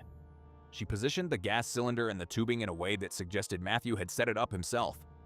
She removed the traces of the sedatives, or at least she thought she had, cleaning the dishes and hiding the pill bottles. She was crafting a tragedy, a perfect story of a man who chose to end it all in the isolation of the bush. Only after she was satisfied with the set did she make the move that would bring the world to her door. At approximately 4 a.m. on August 2nd, she dialed 000. Her performance on that call was a masterclass in manipulation. She adopted the voice of a panicked, grieving partner who had just discovered the unthinkable. She cried, she pleaded, and she followed the dispatcher's instructions with a faux frantic energy, pretending to attempt CPR on a body she knew had been cold for hours. She was setting the stage for the paramedics, ensuring that the first people on the scene would see a woman devastated by a tragic loss. The sheer audacity of her plan was breathtaking. She had sat in that house for hours, watching a man die, and then seamlessly transitioned into the role of the victim. She had utilized her knowledge of arson, her experience with drugging her previous husband, and a fresh layer of digital research to create what she believed was an unassailable lie. The silence of the Pandora station was now absolute, broken only by the distant sirens of the help she had waited too long to call. Matthew Perry was gone, his life extinguished by a cocktail of greed and gas, leaving behind a widow who was already counting the millions. The Day X was not just a day of murder, it was the culmination of Natasha Darcy's life's work. It was the moment she transitioned from a common criminal to a cold-blooded executioner. Every shorthand search, every measured dose of sedative, and every minute she spent watching Matthew breathe his last was a brick in the wall of her deception. She believed she had won. She believed the isolation of Walcha and the simple, trusting nature of the local police would protect her. As the first light of dawn touched the hills of the sheep station, Natasha Darcy stood in the shadows, a woman who had traded a man's life for the Pandora estate, convinced that the truth was as dead as the man in the bedroom. The reconstruction of this night reveals a level of premeditation that is rare even in the world of true crime. It wasn't just about the act of killing, it was about the psychological warfare she waged during the process. To watch a person die over the course of hours while meticulously checking your phone for the next step is a level of callousness that defies standard human comprehension. Natasha Darcy didn't just kill Matthew Perry. She conducted a business exit strategy, and she did it with a composure that would eventually be her undoing. The coldness of that August night in Walcha wasn't just in the air, it was in the heart of the woman waiting for the sirens to get closer. When the first emergency responders arrived at the Pandora sheep station in the pre-dawn darkness, they were met with a scene that appeared, at least on the surface, to be a textbook rural tragedy. The air inside the farmhouse was still heavy with the faint, cloying scent of LPG, and the silence of the bush was broken only by the rhythmic, artificial wailing of Natasha Darcy. To the paramedics, she was the picture of a woman shattered by the ultimate betrayal of a partner's self-destruction. She met them at the door, her clothes disheveled, her face a mask of grief, pointing toward the bedroom where Matthew Perry lay still. Her performance was so convincing that in those initial chaotic moments, no one questioned the narrative she provided. That she had woken up, found him unresponsive, and realized he had taken his own life. The local police from Walcha, who were quickly called to the scene, initially viewed the death through the lens of a tragic suicide. In small, isolated farming communities, the pressures of debt, drought, and isolation are well-known catalysts for mental health crises, and the sight of a middle-aged grazier beside a gas cylinder didn't immediately set off alarm bells. Natasha leaned into this perception with surgical precision. She spoke to officers in hushed, trembling tones about Matthew's recent struggles, his dark moods, and his supposed sense of failure regarding the station's future. She was providing the context they expected to hear, effectively blinding them to the physical anomalies of the scene. However, as the sun rose over the New England tablelands, the first cracks in Natasha's facade began to appear, not to the police, but to those who knew Matthew best. Matthew Perry's family, his siblings and his aging parents, received the news with a mixture of horror and profound disbelief. To them, the idea of Matthew committing suicide was fundamentally at odds with the man they had known for decades. He was a sticker, a man who faced adversity with a quiet, stubborn resilience. The Matthew Perry who had spent his life fighting for every inch of the Pandora station was not a man who would leave his family, his legacy, and his animals behind in such a cowardly fashion. From the moment they were told of the gas cylinder, a cold suspicion began to take root in their hearts. While the police were initially satisfied, Matthew's family began to voice their concerns. They noted that Matthew had seemed fine just days earlier, and more importantly, they began to look at Natasha with fresh eyes. They remembered the way she had isolated him, the way she had taken over the finances, and the subtle ways she had tried to distance Matthew from his own kin. Their suspicion turned to alarm when they learned that Natasha was already making inquiries about the will and the insurance policies before Matthew's body was even cold in the morgue. This wasn't the behavior of a grieving widow. It was the behavior of a woman checking the results of a successful harvest. The funeral in Walcha was a surreal display of Natasha's Black Widow persona. She sat in the front pew, heavily veiled, accepting the sympathies of a town that still largely believed her story. She played the part of the tragic survivor to the hilt, weeping at the right moments and leaning on others for support. But for Matthew's siblings, the performance was breathtakingly callous. They watched as she played the role of the devoted partner while simultaneously moving to lock them out of the Pandora property. The tension at the wake was palpable, a silent war between a grieving family and a woman they were beginning to realize was a predator. During this period, the investigation remained in a state of flux. Because the initial report was suicide, the crime scene had not been processed with the rigor required for a homicide. This was the window Natasha had banked on, a period where she could dispose of any lingering evidence. She spent those early days cleaning. She was seen by neighbors disposing of items and scrubbing the farmhouse with an intensity that seemed more about erasure than hygiene. She was also busy on Matthew's computer, attempting to access his accounts and, as later discovered, looking for ways to alter the digital record of his final days. She believed the suicide label would stick, and she was doing everything in her power to make sure it did. The turning point came with the results of the initial toxicology report. While the gas was the immediate cause of death, the lab found something that shouldn't have been there, a cocktail of powerful sedatives in Matthew's blood. These weren't drugs he was prescribed, and they were present in quantities that would have left him completely incapacitated. This discovery shifted the police's perspective from a simple suicide to a suspicious death. Suddenly, the gas cylinder didn't look like a tool of self-destruction. It looked like a weapon used on a man who was already too drugged to defend himself. As the suicide narrative began to crumble, the investigators started looking closer at the woman who had found him. They began to dig into Natasha's past, and what they found was chilling. The honey trap robberies and the house fire involving her previous husband suddenly became the most relevant facts in the case. They realized they weren't dealing with a grieving widow in Walcha. They were dealing with a seasoned criminal with a history of using drugs and fire to solve her financial problems. The community's perception began to shift as the rumors of her past circulated through the town's cafes and pubs. The widow of Walcha was no longer a sympathetic figure. She was becoming a person of extreme interest. Natasha, sensing the shift in the wind, didn't flee. Instead, she doubled down. She began to claim that she had helped Matthew end his life, attempting to pivot toward a defense of assisted suicide or mercy killing. She argued that he was in so much pain and so depressed that she couldn't bear to see him suffer any longer. It was a desperate attempt to explain away the sedatives and the gas while still maintaining her devoted partner status. But this new lie only served to confirm the police's suspicions.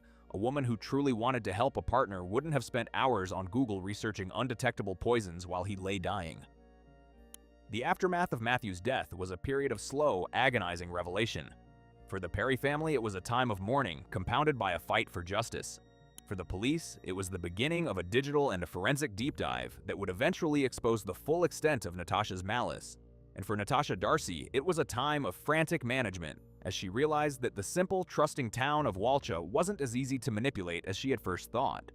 The silence of the Pandora station had been replaced by the quiet, methodical work of detectives who were beginning to realize that the tragedy they had been called to was actually a meticulously planned execution. As the weeks turned into months, the focus of the investigation narrowed to the digital world. The search for the truth moved from the rugged paddocks of the sheep station to the cold, hard data of Natasha's devices. The disappearance of the truth was only temporary. The trail she had left in the digital ether was about to become the rope that would hang her. The initial aftermath ended with Natasha Darcy's arrest, a moment that brought a grim sense of relief to the Perry family and a shock to the town of Walcha. The Black Widow had finally been caught in her own web, and the millions of dollars she had killed for were now the very thing that would ensure she spent the rest of her life in a different kind of isolation. The investigation into the death of Matthew Perry transformed from a routine rural inquest into a landmark forensic deep dive, centered almost entirely on the digital ghost left behind by Natasha Darcy. While the physical evidence at the Pandora sheep station was initially compromised by the assumption of suicide, the digital evidence was immutable, preserved in the cold, binary memory of her smartphone and computer. Detectives from the New South Wales Homicide Squad, joining forces with local officers, began a methodical extraction of data that would eventually paint a picture of a woman whose every waking hour was dedicated to the planning of a homicide. It was a trail of breadcrumbs that stretched back months before Matthew's heart stopped, revealing a level of premeditation that left seasoned investigators speechless. The first major breakthrough came from Darcy's Google search history. While she had played the part of the grieving, supportive partner in public, her private digital life was a catalog of death. Investigators discovered that between May and August 2017, Darcy had conducted hundreds of searches related to painless ways to kill. The queries were chillingly specific: undetectable poisons, how to kill someone while they sleep, and how much insulin is needed to kill a person. She had even researched poisonous mushrooms in Australia, looking for a way to make Matthew's death appear like an accidental foraging mistake. Each search was a window into her shifting tactics as she looked for the most foolproof method to secure her inheritance. The discovery of her research into LPG, liquefied petroleum gas, was the final nail in the coffin of her suicide narrative. Detectives found that just days before Matthew died, Darcy had spent hours reading about carbon monoxide poisoning and the mechanics of using gas cylinders in enclosed spaces. She had looked for information on how long it takes for a person to die from gas, and can gas be detected in an autopsy. This wasn't the behavior of a woman concerned about her partner's mental health. It was the behavior of an assassin refining her weapon. The digital forensics showed that on the very night Matthew lay dying, Darcy was back on her phone, not calling for an ambulance but looking for information on how to clear gas from a room and how to stage a suicide. As the digital evidence mounted, the police began to investigate Darcy's financial motives with renewed vigor. They found that she had been living far beyond her means, accumulating significant secret debts that Matthew knew nothing about. Even more damning was the discovery that she had attempted to forge Matthew's will just weeks before his death. She had used her bookkeeping skills to create a document that left the entire $3.5 million estate to her, completely cutting out Matthew's parents and siblings. She had even looked up legal requirements for a valid will in NSW and how to contest a will, preparing for the legal battle she knew would follow his death. The motive was no longer a theory. It was a documented obsession with liquidating Matthew's life for her own gain. The red herrings Darcy had planted during the initial aftermath were systematically dismantled by the investigative team. She had told neighbors and police that Matthew was depressed, but his medical records showed no such history. In fact, he had recently made plans for the upcoming lambing season and had discussed future investments with his accountant. He was a man with everything to live for. Detectives also interviewed his close friends, who described Matthew as being in good spirits in the weeks leading up to the incident. The depressed farmer narrative was exposed as a complete fabrication, a psychological shroud Darcy had woven to cover her tracks. The investigation then turned to Darcy's previous criminal history, which provided the essential context for her current actions. Detectives traveled back to the sites of her earlier crimes, interviewing the victims of her honey trap robberies and the husband whose house she had burned down. They found a consistent pattern. Darcy would use sedatives, often crushed into food or drink, to incapacitate her targets before striking. This signature perfectly matched the toxicology reports from Matthew's autopsy, which showed high levels of sedatives in his system that matched those Darcy had recently researched online. She was a repeat offender who had simply escalated her methods for a bigger payday. One of the most revealing aspects of the investigation was the timeline of Darcy's 000 call. Digital forensics proved that she had waited several hours after Matthew had likely stopped breathing before placing the call. During those hours, she wasn't panicking, she was busy. She was cleaning the house, deleting search histories unsuccessfully, and making final adjustments to the scene. The panicked voice the dispatcher heard at 4 a.m. was a performance practiced while her partner's body was still warm. The cold-blooded nature of this delay was a key point for the prosecution, as it proved she had no intention of saving him. She only wanted to be seen as the one who tried. Detectives also uncovered Darcy's attempts to manipulate witnesses even after her initial questioning. She had sent messages to friends trying to reinforce the idea that Matthew was suicidal, and she had even tried to convince one of Matthew's farmhands to say he had seen Matthew looking down. These attempts backfired, as the farmhand instead told police that Darcy had been acting strangely and seemed overly focused on the money.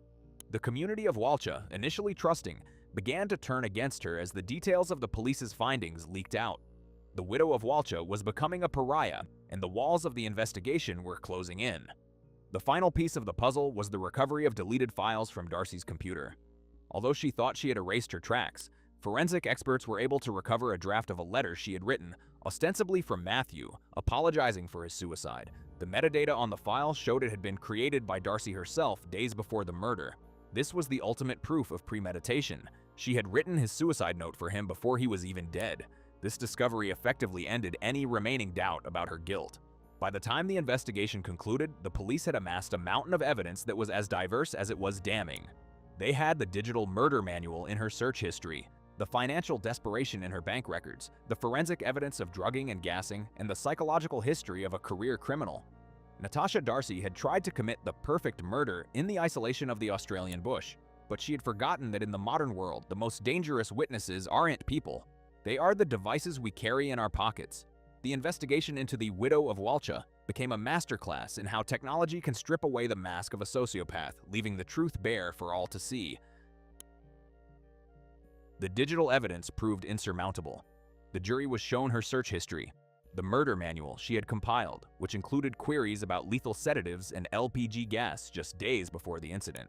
The discovery of the forged will and the pre-written suicide note exposed the true motive, an insatiable greed for the $3.5 million estate. In June 2021, the jury returned a unanimous verdict of guilty. At her sentencing in 2023, Justice Julia Lonergan did not hold back, describing Darcy's actions as breathtakingly callous and purely motivated by greed. The judge noted that Darcy had watched Matthew die for hours, prioritizing her own financial gain over his life, and had systematically tried to smear his reputation after his death to cover her tracks. Natasha Darcy was sentenced to 40 years in prison, with a non-parole period of 30 years. This means the widow of Walcha will be well into her 70s before she is even eligible to breathe the air of freedom again. For the Perry family, the sentence brought a sense of grim justice, finally clearing Matthew's name of the stigma of suicide and exposing the predator who had invaded their lives. The Pandora Sheep Station remains a place of quiet beauty, but its history is forever scarred by the woman who viewed its soil as a ledger for murder. The town of Walcha has reclaimed Matthew Perry's memory, remembering him not as the broken man Natasha Darcy tried to invent, but as the resilient, hard-working grazier who loved his land. The widow of Walcha now sits in a prison cell, a fitting end for a predator whose digital footprint proved that while she could forge a will, she could never outrun the truth. If you are finished watching, you're a real true crime fan. Subscribe to the channel and give this video a like. See you in the next video.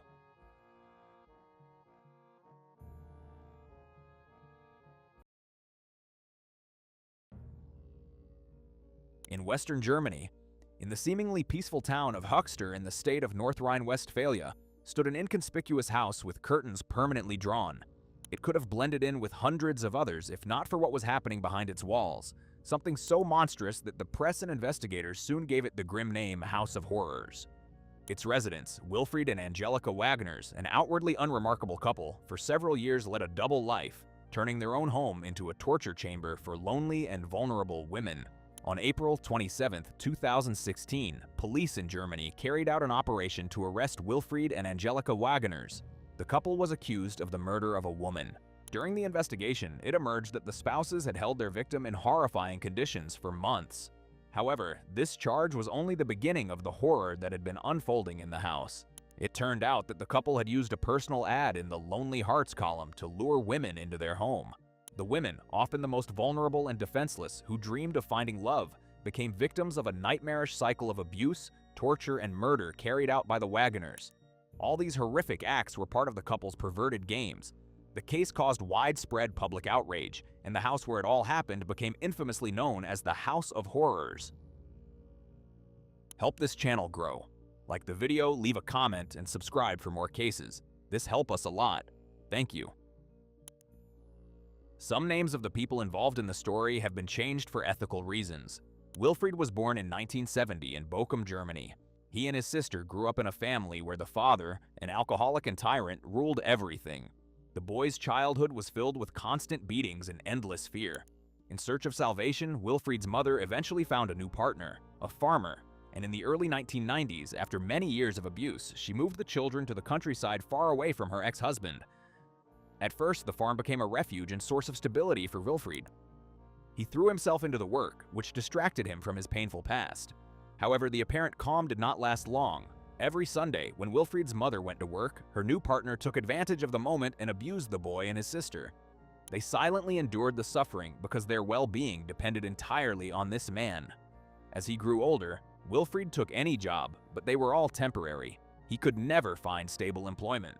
The young man tried to train as a mechanic, but all his attempts ended in failure, and he returned to the farm again.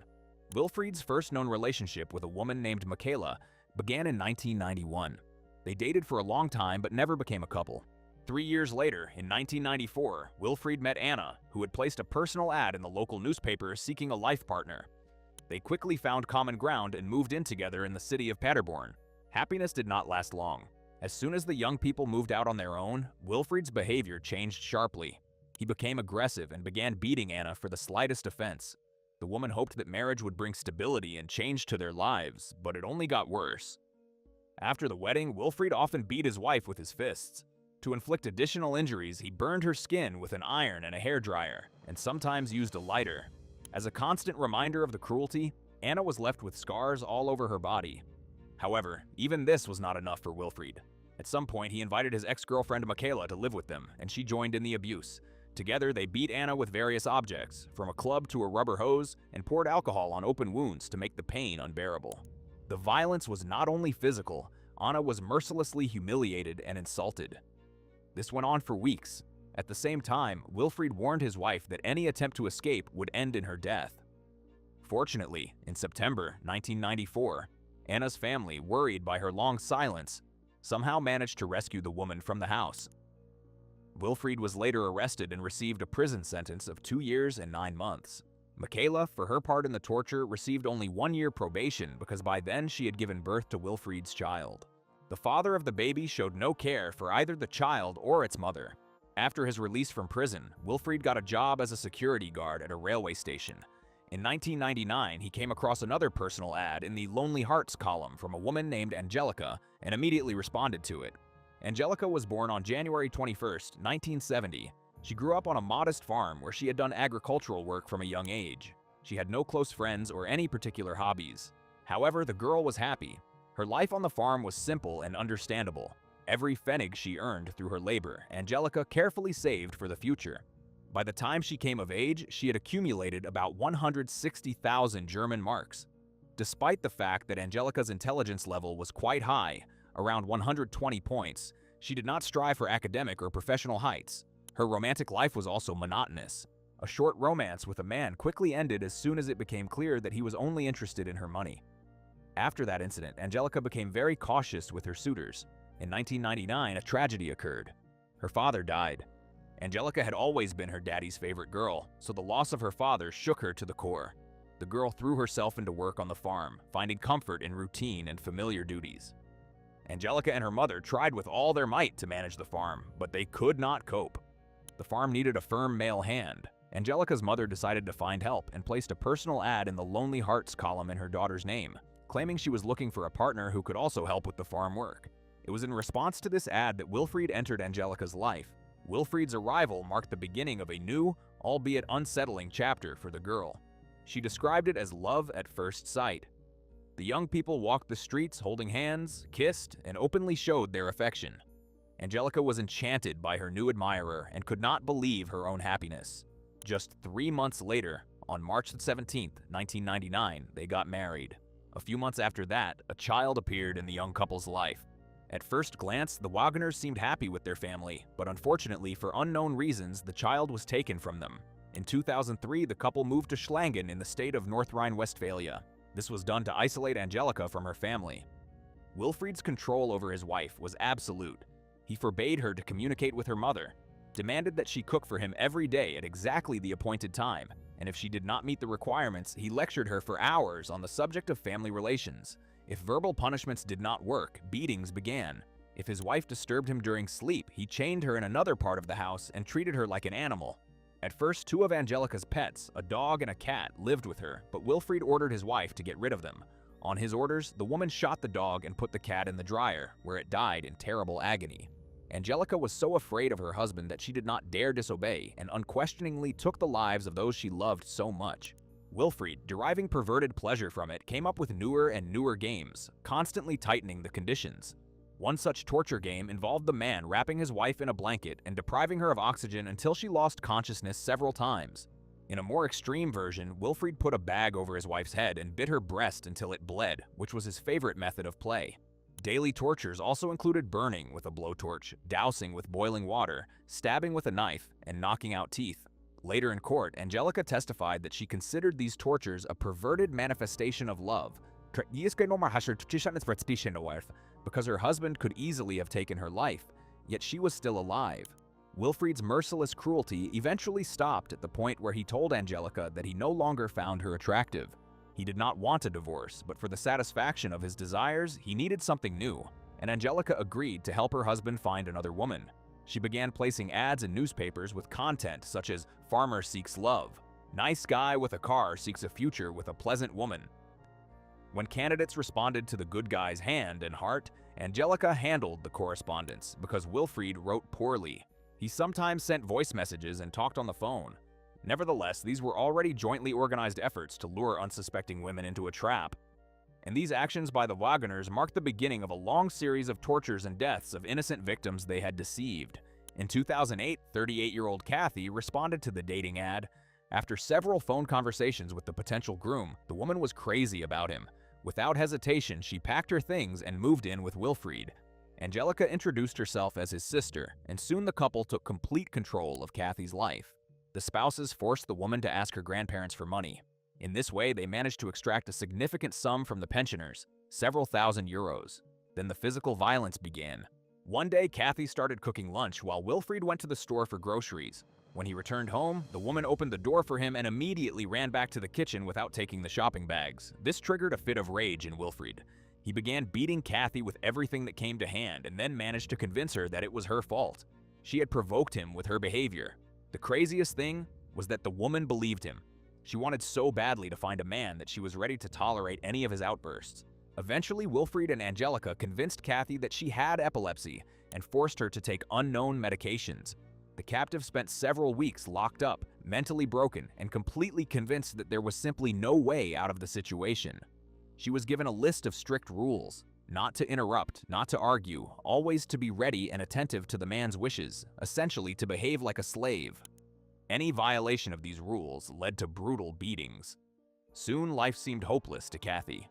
It is unknown how it would have ended, but one night Wilfried threatened the woman with murder, and something inside her snapped. Kathy went to the bathroom, climbed out the window onto the street, and ran as far as she could from the House of Horrors. This escape marked the end of her 9-month hell. Although Kathy managed to escape, she did not report the violence to the police. Deciding that no one would believe her, she simply wanted to live on and thanked God that she had managed to break free from captivity. Unfortunately, her silence allowed the couple to continue abusing others. From the experience with Kathy, Angelica learned a lesson. When another woman was around, Wilfried attacked her instead of his legal wife, and she liked that very much. The next woman who responded to the Wagners' ad was named Annette. She had been talking to Wilfried on the phone for about 4 weeks but had never met him in person. One late evening, when Annette was not expecting guests at all, her doorbell rang. She was shocked to see Wilfried on her porch. The man pulled out 4 rings and said they were from his ex-girlfriends. Then came the proposal. Annette's instincts screamed danger. She felt a chill run down her spine and realized something was wrong, but she forced herself to stay calm. The woman chose one of the rings but did not let Wilfried into the house, suggesting they continue the conversation the next day. When the door closed, Annette's heart could not return to a normal rhythm for a long time. She understood that she needed to act quickly. The next day, the woman cut off all contact with Wilfried, stating that she did not want to see or hear from him. She hoped that would be the end of it, but her ordeal was only beginning. Angelica and Wilfried began stalking her.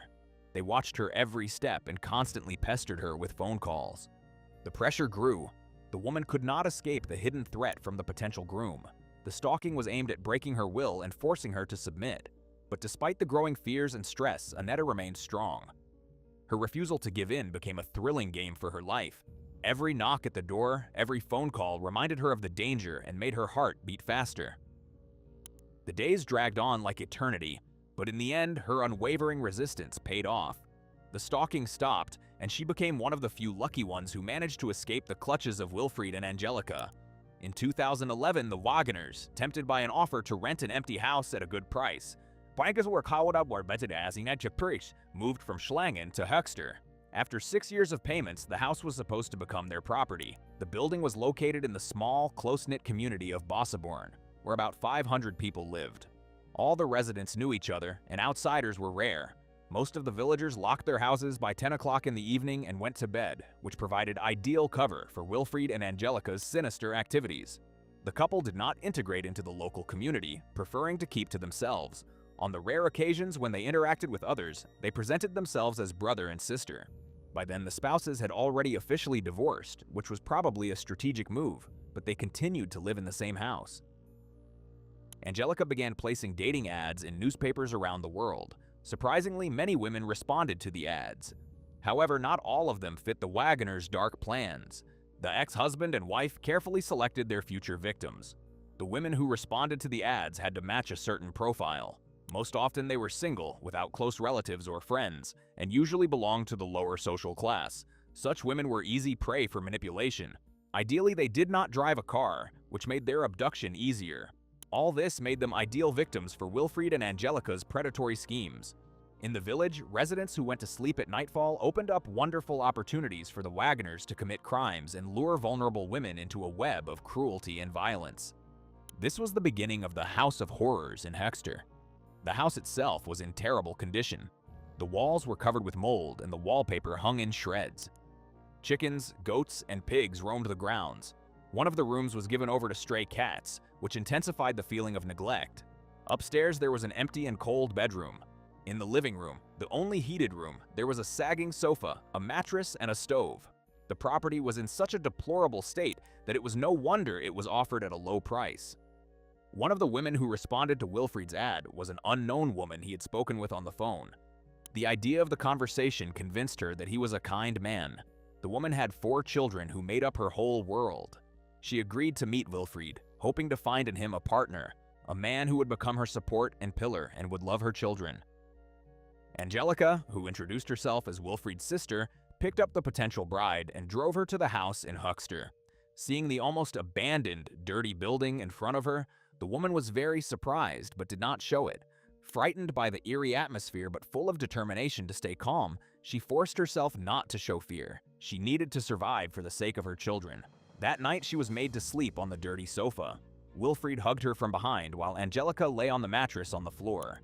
In the middle of the night, the man tried to take the guest by force. Gathering all her strength, the woman managed to fight him off without provoking the owner of the strange house into anger. Angelica heard everything perfectly but remained indifferent. The next day, the nightmare continued. Wilfried nevertheless overpowered the guest and subjected her to merciless sexual violence. Angelica did nothing to help, and in her heart even felt jealous of her husband because he was paying too much attention to the stranger. The woman endured the harassment, but afterwards she was subjected to another kind of mockery. Wilfried and Angelica taunted her for not enjoying the intimate act, calling her boring and cold. However, this hardly affected the woman. What worried her most were her own children. She was looking for a way to escape the trap she'd fallen into as quickly as possible. A desperate plan began to form in her head. Observing the wretched state of the house, the woman realized that the Wagoners were desperately in need of money. She began to play along, talking about repairing the home and what could be done even for a small sum. The woman said she had some savings, but she would need to go to her apartment to get them. Surprisingly, Wilfried and Angelica were so naive that they believed her and drove her home. The captive's heart pounded with fear and hope.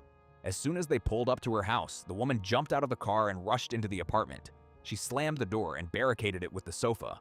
Her body trembled with a mixture of horror and relief. Although she suffered psychological trauma from the experience, she miraculously managed to avoid death. She survived and returned to her children, but afterward she also told no one about the incident. Soon a similar situation happened with another woman named Crystal. However, her ordeal took an even darker turn. Crystal responded to one of Wilfried's ads and, like the others, ended up in his house. She genuinely fell in love with the man, which caused strong jealousy in Angelica. Crystal seemed content with the state of the house and even discussed plans to renovate it. The Wagoners let her go home because they believed she would return voluntarily. And they were not mistaken. Crystal was happy in her closeness with Wilfried, but could not understand why his sister was always nearby, even during their most intimate romantic moments. This fragile feeling of happiness was destroyed at the beginning of 2012. Driven by jealousy and malice, Angelica accused Crystal of spying on them. In a fit of rage, she attacked her husband's chosen one with pepper spray. From that moment, Crystal's world turned into a nightmare. Wilfried believed his wife and joined the attack. They pounced on the woman, shaved her head, then led her barefoot to the pigsty, chained her, and beat her. It was winter outside, and the captive shivered from the cold. From then on, it was repeated several more times. Once Crystal almost had a chance to be saved when neighbors showed curiosity by looking out the window. Angelica went with Crystal to them. Not knowing how to ask for help, the captive quietly told the residents of the neighboring house that if something was wrong, they could call the police.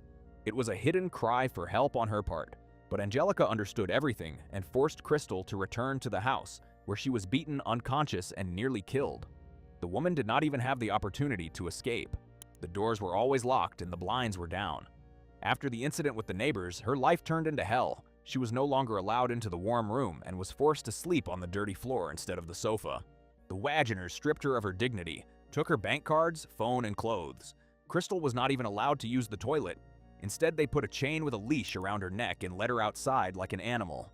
One night, Crystal was left chained in the pigsty. She was so afraid of the pigs that she periodically screamed. Her screams disturbed Wilfried's sleep. Enraged, he went outside and hit the victim in the face with a shovel. Crystal endured 3 months of horrific attacks. One day, Wilfried and Angelica unexpectedly offered her a document to sign, stating that she had been in their house of her own free will and had inflicted the injuries on herself. After she signed the document, they let her go. Most likely, Crystal had bored the couple, and they decided to find a new victim. The traumatized and humiliated woman, like many others, did not go to the police. Her silent suffering became another dark chapter in the reign of terror of Wilfried and Angelica. And then the matter took an even darker turn. The next woman to respond to the ad was 33-year-old Anna. Unlike the other women, Anna had grown up in a loving and stable environment. She had 2 older sisters and a loving mother.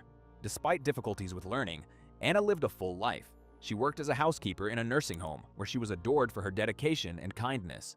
She had a driver's license and in general was happy. She lacked only romantic relationships. After meeting Wilfried through the ad, Anna instantly fell in love with him. They talked on the phone several times a day and constantly texted.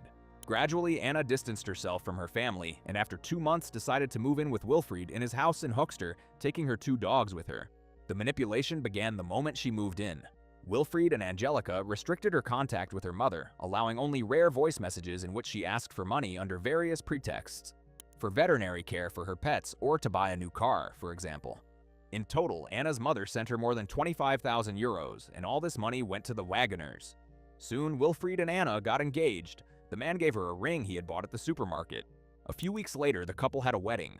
Anna informed her mother about the marriage via voicemail. The mother was disappointed by the haste, but accepted her adult daughter's desire to make her own decisions. After the wedding, Anna was supposed to serve Wilfried completely, cook for him, never ask any questions, and take birth control pills in his presence because the man had no desire to have children. If anything was not done, the woman was required to apologize in writing or face cruel punishment. One day, Angelica drove Anna to her mother, and this was their last meeting. Angelica waited in the car while Anna talked with her mom for about half an hour. The woman was happy for her daughter's marriage, but regretted that she had distanced herself from the family. They hugged goodbye, and Anna ran to the car where Angelica was waiting. When her mother tried to meet the new relative, Anna said it was not a very good idea, and the woman did not insist, respecting her daughter's wishes. She saw Anna walk to the car parked farther down the street, get in, and drive away, and that was the last time they saw each other. After that, the violence reached a new level of cruelty. Anna was beaten, tortured, threatened with a gun, doused with boiling water, burned with a lighter, deprived of oxygen, and forced to drink Wilfried's urine. Almost every night she was chained to the radiator and slept on the floor even without a blanket. One night, Anna could not get to the toilet and soiled herself, which caused disgust and revulsion in Wilfried. After that, he began leaving his wife alone, shackling her hands and feet in the old bathtub in the basement, where she shivered from the cold and damp. Meanwhile, Angelica used Anna's phone to send messages to her mother and pretend that everything was fine. She also left voice messages in her own name, scolding Anna's mother for not buying her daughter a wedding gift. In the end, the woman felt guilty and decided to deliver a large sum of money in person as a gift. She knocked on the door of the house in Höxter, but no one answered. The mother had no idea that her daughter was being tormented, so she simply slipped an envelope with money under the door and left without seeing Anna. Meanwhile, Anna grew weaker and weaker. Her hair was regularly pulled out or shaved off. She looked terrible, but that was not enough for Angelica, who began adding a substance to Anna's food to which she was allergic. Because of this, the young woman's body swelled, and she felt even worse. Angelica also performed even crueler tricks. One of them was that, knowing the captive's mental state, she hung a noose next to Anna. But even if she had wanted to, she would not have been able to take her own life because she simply did not have the strength to reach the rope. Another time, Angelica deliberately left the back door open, giving Anna a ghostly chance to escape. When the woman, completely naked and staggering, made it outside, Angelica caught up with her and pushed her to the ground. Anna hit her head so hard that Wilfried had to drag her back into the house. The neighbors saw everything, but unfortunately none of them reported it to the police. Back inside, the couple took Anna back to the basement and chained her up. She was so weak she could barely move. Angelica turned on the faucet, letting water slowly fill the bathtub, apparently planning to drown the captive or punish her this way for trying to escape. However, Wilfried intervened, turned off the water, and pulled the plug, leaving Anna lying in the cold bathtub all night. By morning, the captive had died. The couple wanted to bury her body under a pile of garbage or throw it into the cesspool, but they decided to dispose of the remains another way. They put them in the freezer and then sawed off small pieces and burned them in the oven. Angelica did all the dirty work. She ground the charred remains into dust and mixed it with sand. At night, the couple drove around the area and scattered the remains along the village streets. They also got rid of both of Anna's dogs. One was simply kicked out and the other was hanged, thus ending its stay in the House of Horrors. Even after Anna's death, Angelica continued to write to her mother. The woman learned about her daughter's horrific death only when she saw a news report and when the Wagoner's crimes became public knowledge. For about 14 months, new victims continued to enter the House of Horrors. Each of them was broken in her own way, but somehow they all seemed to survive. The last straw that ended the nightmare was 41-year-old Susan. Susan perfectly fit the victim profile. She had been adopted as a child. At 16, the girl suffered a serious trauma when she discovered her mother's lifeless body. This event left a deep mark on her soul. Susan married early, had a child, but for some reason abandoned her first family. Later, she married again and had a second child, but left him as well. In the end, the lonely and vulnerable Susan decided to start over. It was at that moment that she saw the newspaper ad. At first, Wilfried seemed to her like a good man. He did not drink and was close to his sister, which characterized him as a model family man. But very soon, the man showed his true nature. As soon as Susan moved into the house in Höxter, they brazenly robbed her, took her money and bank cards, and the torture began. She was forced to carry heavy bags up and down the stairs for no reason, just to humiliate her. Wilfried and Angelica filmed it on video, enjoying the captive's suffering. Susan lost weight very quickly. Neighbors, seeing her emaciated appearance and bald head, thought she had cancer. Behind closed doors, Wilfried beat her and forced her to drink his urine. Angelica gladly took part in the torture. Like the previous victims, Susan was made to sign a statement taking responsibility for her own injuries. The torture was brutal, and one evening it reached its peak.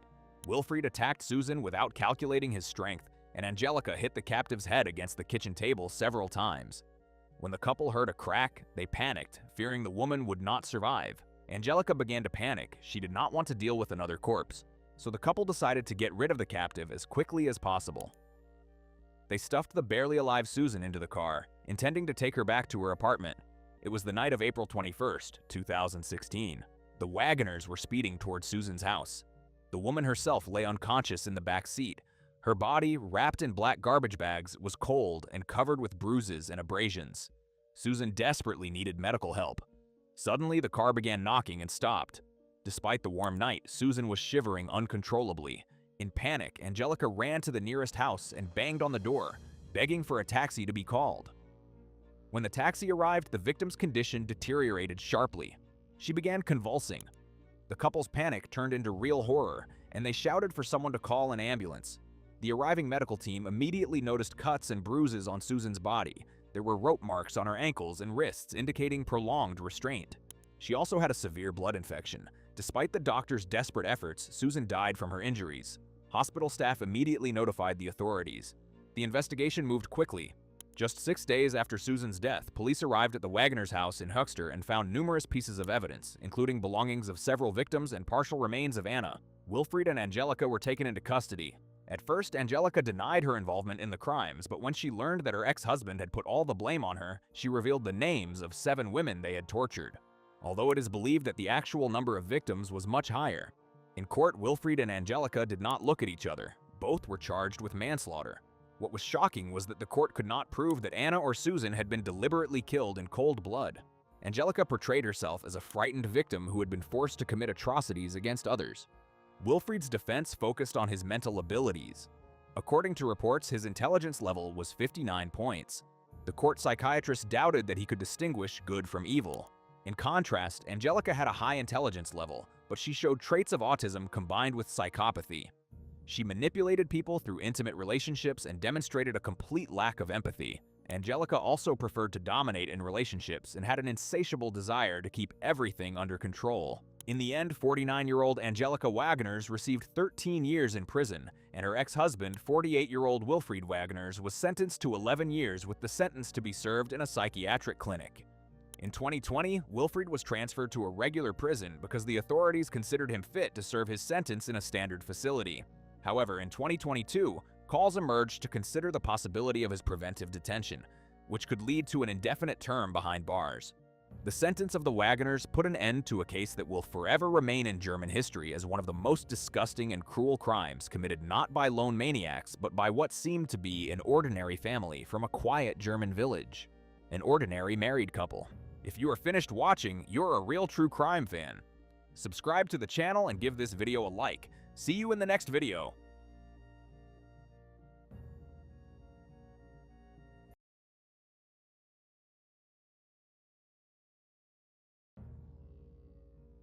January 1982. The humid, salt-tinged air of Sydney's northern beaches usually smells of summer and freedom. But inside the sprawling home at Gilwinga Drive, the atmosphere is suffocating. Lynette Dawson, a devoted mother, a wife who lived for her family, has vanished. No goodbye, no suitcase packed. Just a chilling, hollow silence where her voice used to be. 2 days later, a teenage girl, Chris Dawson's student and lover, is already sleeping in Lynette's bed. She's wearing Lynette's jewelry. She's making breakfast for Lynette's children. The golden boy of Sydney rugby has a secret, one that will take 40 years to crawl out from under the soft soil of the family garden. This is a story of a predatory obsession, a twin bond thicker than blood, and the woman the world almost forgot. Help this channel grow. Like the video, try the new hype feature, leave a comment, and subscribe for more stories. This helps us a lot. Thank you. To understand the disappearance of Lynette Dawson, one must first understand the legend of the Golden Twins. In the late 1960s and 70s, the names Chris and Paul Dawson were synonymous with the idealized Australian male. Born on February 7, 1963, Chris was the youngest, arriving just minutes after his brother. From the moment they could walk, they were a singular unit, an unbreakable, symbiotic force that seemed to move with one mind. They didn't just look alike. They acted alike, spoke in a synchronized rhythm, and possessed an athletic prowess that made them the envy of every young man in Sydney. Growing up in the shadows of the Arizona desert near Phoenix, the Shaughnessy family, which we will look at as a parallel of complex family bonds, was defined by a similar obsession with external success and internal loyalty. For Ted Shaughnessy, the youngest of three, life was about speed and the thrill of the chase. His brothers, Tim and Tom, watched as Ted became a person described as completely fearless, a man who loved racing cars and karting, and who seemed to believe that as long as he moved fast enough, nothing could ever catch him. It was a trait he shared with Chris Dawson, that belief in invincibility. In the sun-drenched suburbs of Sydney, Chris and Paul Dawson were local deities. They were stars of the Newtown Jets rugby league team, their faces plastered across sports pages. They had the looks of movie stars, chiseled jaws, tanned skin, and a charming, talkative nature that made everyone feel like their best friend. People were naturally drawn to Chris. He was the face of every room he entered, a man capable of establishing trusting contact with a stranger in minutes. No one ever spoke negatively of him in those early days. He was the consultant, the friendly guy, the person who cared most about others, or so it appeared on the surface. But beneath the golden boy exterior of the Dawson twins lay a disturbing, insular reality. Their bond was so tight that it excluded everyone else, including their future wives. They bought identical houses next to each other. They wore identical clothes. They even shared a secret language of looks and nods that left outsiders feeling like they were watching a private performance. This level of loyalty can be a beautiful thing, like the Shaughnessy couple who built a successful business and were seen as the ideal couple by everyone who knew them. Ted and Corey Shaughnessy were crazy about each other. building an elite jewelry business called Jewelry Gallery in Austin, Texas. They were a team, managing their brainchild together, their shared interest in gemstones, bringing them into a harmony that lasted 30 years. However, the Dawson twins' harmony was of a darker variety. While Ted Shaughnessy used his huge heart to pay for groceries for strangers or lend money interest-free to friends, Chris Dawson was beginning to use his charm for manipulation. By the time Chris met Lynette, he had already perfected the art of being the face while keeping his true intentions hidden from the visitor's eyes. Lynette was the perfect match for the golden boy image. Kind, nurturing, and deeply in love with the idea of the family they would build. Much like the Shaughnessy's, who lacked only one thing, children, Chris and Lynette were focused on creating a legacy. When the Shaughnessy's couldn't have their own, they traveled to Ukraine to adopt a baby boy, Nick, who became the absolute light in their lives. Ted instantly turned into the most caring father, inseparable from his son, teaching him the love of speed and business acumen. Chris Dawson also projected the image of the devoted family man. He and Lynette had 2 daughters, and to the neighbors in the elite suburb of Bayview, they were the picture of suburban bliss. But as Chris moved into a career as a physical education teacher at Cromer High School, the fearless nature he shared with men like Ted Shaughnessy began to manifest in predatory ways. He was a man who loved the thrill of the chase, but his karting and racing wasn't happening on a track. It was happening in the hallways of a high school. He began to fixate on the youth, the speed, and the power he held over his students. While Ted Shaughnessy's son Nick grew into a smart, handsome guy who started businesses in high school and hired employees, Chris Dawson was looking at his own students as commodities. It was here, amidst the lockers and gym mats, that the golden boy began to tarnish. He was no longer just the friendly consultant. He was a man who felt the rules of society, the same rules that apply to ordinary people, simply did not apply to a Dawson. As we moved toward the 1980s, the facade was holding, but the cracks were deepening. The community still saw the smiles, the rugby trophies, and the beautiful wife. They didn't see the tangled thoughts that would eventually haunt a bedroom closet or the pool of blood that would one day stain a kitchen floor. They only saw the gold, and in Sydney, as in Austin, the brightest lights often cast the darkest shadows. The story of Chris and Lynette Dawson didn't start with a scream. It started with the quiet, persistent hum of a suburban dream. In the early 70s, they were the it couple of Sydney's northern beaches. Lynette, with her kind eyes and gentle disposition, was the perfect anchor for Chris's high-octane energy. She was a nurse, a woman whose very profession was built on the foundation of care and empathy. Much like Corey Shaughnessy, who studied fine arts and gemology to build an elite jewelry business with her husband Ted, Lynette was prepared to pour every ounce of her talent and devotion into the life she and Chris were building. In those early years, the relationship seemed idyllic. They were young, attractive, and moving upward. They built a beautiful home on Gilwinga Drive in Bayview, a house that sat high on the hill overlooking the sparkling waters of the Pacific.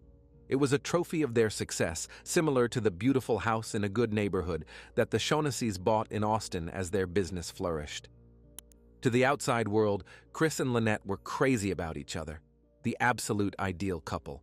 However, beneath the surface of the Bayview home, the golden twin was beginning to cast a long, cold shadow. The symbiotic bond between Chris and his twin brother Paul remained the primary orbit of his life. Everything was shared, including their professional paths as physical education teachers. But while Ted Shaughnessy's obsession with speed led him to karting and racing cars with his son Nick, Chris Dawson's restlessness took a more predatory turn. By the late 1970s, Chris had become a PE teacher at Cromer High School. It was here that the power dynamics of his marriage began to shift. He was the face of the school's athletic department, much like he had been the face of the rugby field, charming, energetic, and talkative. But the man who cared most about others in public was becoming a tyrant in private. The erosion of Lynette started with the arrival of a teenage girl known to history only as Student JC. She was a vulnerable 16-year-old, a student in Chris's class who came from a troubled background. Chris didn't just teach her, he fixated on her. He used the same skill in communicating with people that made men like Ted Shaughnessy amazing consultants to weave a web around this child. He positioned himself as her mentor, her protector, and eventually, her lover. The audacity of the arrangement was staggering. Under the guise of helping a girl from a difficult home, Chris persuaded Lynette to let JC move into their family house. He played on Lynette's nursing instincts, her huge heart that naturally wanted to help people in need. It was a move of calculated cruelty. While the Shaughnessy's traveled to Ukraine to adopt a baby boy, Nick, to fill the void in their home, Chris Dawson brought a teenage mistress into his marriage bed to hollow it out from the inside. For Lynette, the presence of JC was a psychological siege. She was forced to watch as her husband's attention shifted entirely to the teenager, the man she had lived with for years in what everyone thought was harmony, a relationship that mirrors the 30 years of love and harmony the Shaughnessy's shared before tragedy struck, was now a stranger. Chris became increasingly controlling and cold. He wasn't just fearless in the way his brothers described him, he was reckless with the sanity of his wife. The atmosphere in the Bayview house grew toxic. Lynette, once bright and energetic, was being reduced to a ghost in her own home. She tried to fight for her marriage, attending counseling and seeking support from friends. But she was up against the Dawson wall. When she confronted Chris about the inappropriateness of his relationship with JC, he gaslit her, telling her she was imagining things, that she was mentally unstable. It was a tactic designed to make her question her own reality, a far cry from the wonderful parents and lots of love that defined the Shaughnessy household. As 1981 drew to a close, the tension reached a breaking point. Chris was no longer hiding his obsession. He was reportedly seen by neighbors and students acting like a love-struck teenager with JC, while treating Lynette with open disdain. He wanted a new life, a start over from scratch, much like Susie Lyman did after her failed marriage. But Chris didn't want a divorce that would involve splitting the house and his assets. He wanted the house, the children, and the girl. Lynette was the only obstacle. She was the one who kept the jewelry gallery of his life together, much like Corey Shaughnessy's work as an appraiser was essential to the business. But to Chris, she had become a liability. He was obsessed with the speed of his new romance and was ready to give his own life for another. Only in this case, he was ready to take a life to preserve his own desires. The community of the northern beaches remained largely oblivious to the nightmare unfolding at Gilwinga Drive. They saw the ideal couple out at social events, the rugby star and his lovely wife. They didn't see the tangled thoughts of a woman who was beginning to realize that the man she loved might be her greatest threat. They didn't see the pool of blood that was metaphorically already forming on the kitchen floor. In the final weeks of 1981, Lynette made one last attempt to save her family. She told her mother she was hopeful that things would improve after the Christmas holidays. She was still looking for that absolute light in her life. But Chris was already making other plans. He was communicating with his inner circle, the twin bond with Paul, and focusing on a future that did not include Lynette. The erosion was complete. The woman who had given 30 years of love and built a successful life was now standing on the edge of a precipice. She didn't know that the middle of the night was coming for her. She didn't know that she was about to become the center of a criminal story that would haunt a nation for 40 years. The Golden Twins were about to show the world just how far they would go to keep their gold untarnished. The transition from a suburban dream to a haunting mystery began on January 8, 1982. It was 4:30 in the morning, and the world was still bathed in the gray silence of pre-dawn, a time when most people were peacefully sleeping in their beds. But for Lynette Dawson, the quiet was deceptive. Her life had become a series of tangled thoughts, where she questioned whether her husband was still the man she married, or if he had become a stranger capable of the unimaginable. Just as the Shaughnessy couple was suddenly awakened by their dog barking in the middle of the night in 2018, the peace of the Dawson household was shattered by events that felt both sudden and inevitable. The previous evening, Lynette had spoken with her mother, Helena Sims.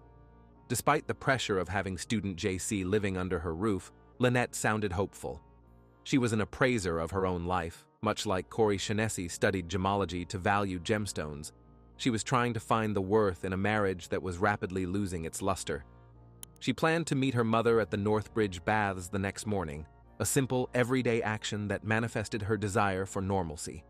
But as the sun rose over the northern beaches on January 9th, Lynette never arrived. She had vanished, leaving behind her children, her clothes, and a life she had spent decades building. The immediate aftermath was characterized by a chilling lack of urgency from Chris Dawson.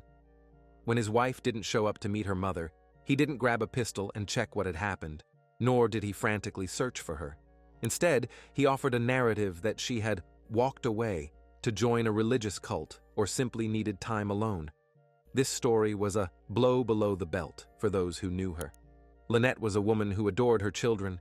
They were the absolute light in her life, much like Nick was for the Shaughnessy's. The idea that she would abandon them was as far-fetched as a neighbor hiring killers to get rid of a spouse over a tracker on a car. While Lynette was missing, the house at Gilwinga Drive was not empty for long. Within days, some reports say as early as 48 hours after her disappearance, the teenage student JC moved into the master bedroom. She wasn't just a guest, she was wearing Lynette's jewelry, the child of their professional success. It was a rare and grotesque gift for a man who claimed to be grieving. Chris behaved as if he were excited by the prospects opening up after his wife's departure, showing an inexplicable level of comfort that mirrored Nick Shaughnessy's strange behavior after his father's death. He was the face of the family, a charming, energetic, talkative man who convinced many that his wife's disappearance was merely a failed attempt at a new life. The bitter irony of fate was that while friends and neighbors were looking for a living Lynette, Chris was already erasing her. He told the police that his wife had called him from a public phone booth, claiming she needed space. There were no signs of forced entry at the house, no open windows or pushed-out protective screens to suggest a kidnapping. To the investigators of the time, it looked like a domestic dispute that ended in a separation. They didn't see the pool of blood that Lynette's family feared was hidden beneath the surface of Chris's calm demeanor.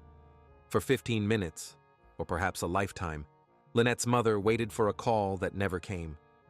She prayed to God that her daughter would be alive, but deep inside, the thread of hope was beginning to break.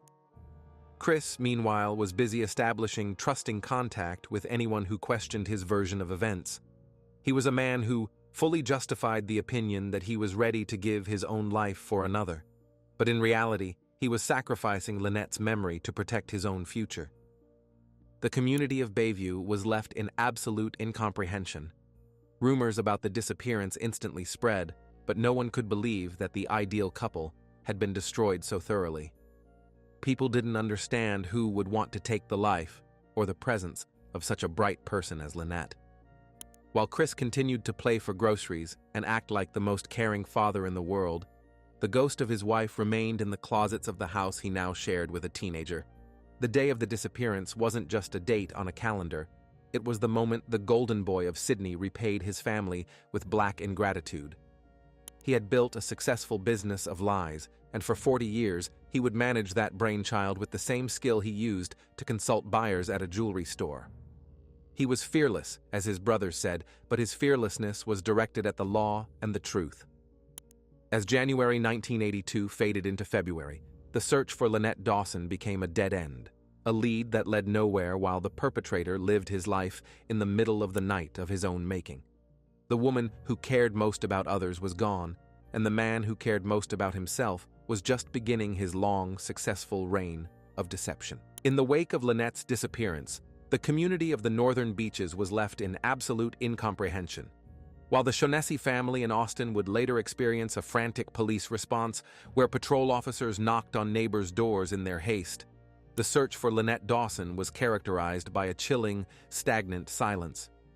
Chris Dawson did not behave like a man crushed by grief.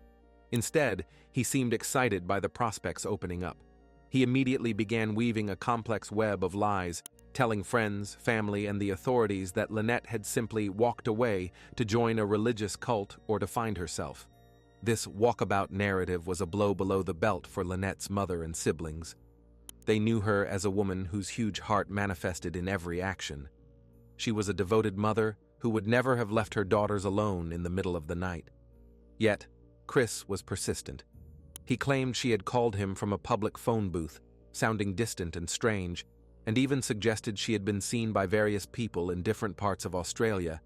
These were red herrings designed to direct the detectives in a million different ways, none of which yielded results. The gaslighting was not limited to the police. Chris managed to establish a trusting contact with many in his social circle, using his charm to paint Lynette as a woman who was mentally unstable and unable to cope with the pressures of family life. He acted as the face of the family, the ideal husband who was left to pick up the pieces. In reality, he was already moving forward. The sight of student JC moving into the family home just days after the disappearance, wearing Lynette's clothes and using her jewelry, was a bitter irony of fate that few dared to question openly. To the public, Chris appeared to be the most caring father in the world, trying not to part with his children for a minute. He took them to work, much like the Shaughnessy's took their dogs Bart and Brina to the jewelry gallery. But behind closed doors, he was busy erasing Lynette's existence.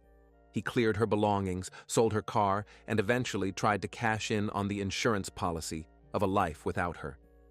He told the children their mother had left because she didn't love them enough, a lie that would poison their hearts for decades. The authorities, for their part, were remarkably uncritical. Because there were no signs of forced entry and no pool of blood to be found, they largely accepted Chris's version of events. They didn't consider that the criminal could have simply walked through the front door with his own key. The investigation was a dead end from the start, stalled by a lack of forensic evidence and the overwhelming golden boy reputation of the Dawsons. While investigators in the Shaughnessy case would eventually use specialists to recover deleted information from mobile devices, the technology of 1982 offered no such breakthroughs. For Lynette's family, the next few years were a fever dream of pain and confusion. They watched as Chris and JC lived a life of love and harmony in the house where Lynette had been shot, metaphorically, out of her own life. Every time they asked questions, Chris responded with the same skill in communicating that made him an amazing consultant, making them feel like they were the ones who were out of control. He was fearless, a man who believed that as long as he kept moving, he would never have to face the truth. The rumors about the nighttime crime never fully went away, but they were whispered in corners, never loud enough to disturb the ideal life Chris had reconstructed. He was the face of his own successful business of deception, managing his brainchild with a cold, calculated efficiency. He had repaid Lynette's 30 years of love with black ingratitude, and he seemed to have gotten away with it. The thread of hope for justice was beginning to break, and for 40 years, Lynette Dawson would remain a ghost, buried not just in the ground, but under a mountain of carefully constructed lies.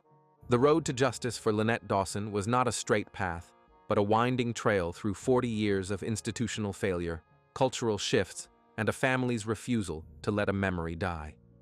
For decades, the case remained a dead end, a lead that led nowhere while the perpetrator lived his life in the sun. The investigators of the 1980s had been puzzled by the lack of physical evidence, much like detectives searching for a body without a crime scene. In those early years, the golden boy reputation of Chris Dawson acted as a shield. He was a man who fully justified the opinion that he was ready to give his own life for another, making it unthinkable to many that he could be a killer. The first major movement didn't occur until nearly 20 years after Lynette vanished. In the early 2000s, two separate coronial inquests were held, one in 2001 and another in 2003. These hearings were a blow below the belt for Chris, as for the first time, his walkabout narrative was scrutinized in a public forum. The coroners were not convinced by his story of the mystery phone calls or the religious cult. Both inquests reached the same chilling conclusion. Lynette Dawson was dead, and she had died at the hands of a known person, her husband. However, the director of public prosecutions at the time refused to lay charges, citing a lack of forensic evidence. To Lynette's family, it felt like complete madness, a bitter irony of fate, where the truth was visible but untouchable. During this period, the police did attempt to find irrefutable evidence. They turned their attention to the backyard of the former Dawson home in Bayview. In a scene that mirrored the large-scale search of a park or a thorough search of a residence, excavators moved in. They were looking for remains, for a torso or parts of a body hidden in the soft earth. They didn't find Lynette. What they did find, however, was a pink cardigan, a piece of clothing that Lynette's friends remembered her wearing. It had distinct markings that suggested it had been buried deliberately.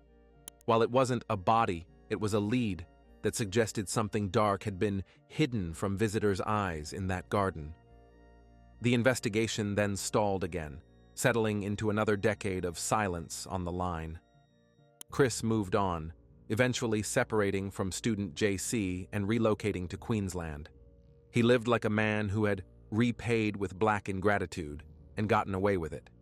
He was working on himself, or so he claimed, while Lynette's daughters grew up with tangled thoughts about a mother they were told had abandoned them. The thread of hope for the Sims family was beginning to break once more. Then, in 2018, the landscape changed forever. A global phenomenon arrived in the form of a podcast titled The Teacher's Pet. Much like the rumors about a nighttime crime that instantly spread throughout a community, the podcast brought Lynette's story to millions.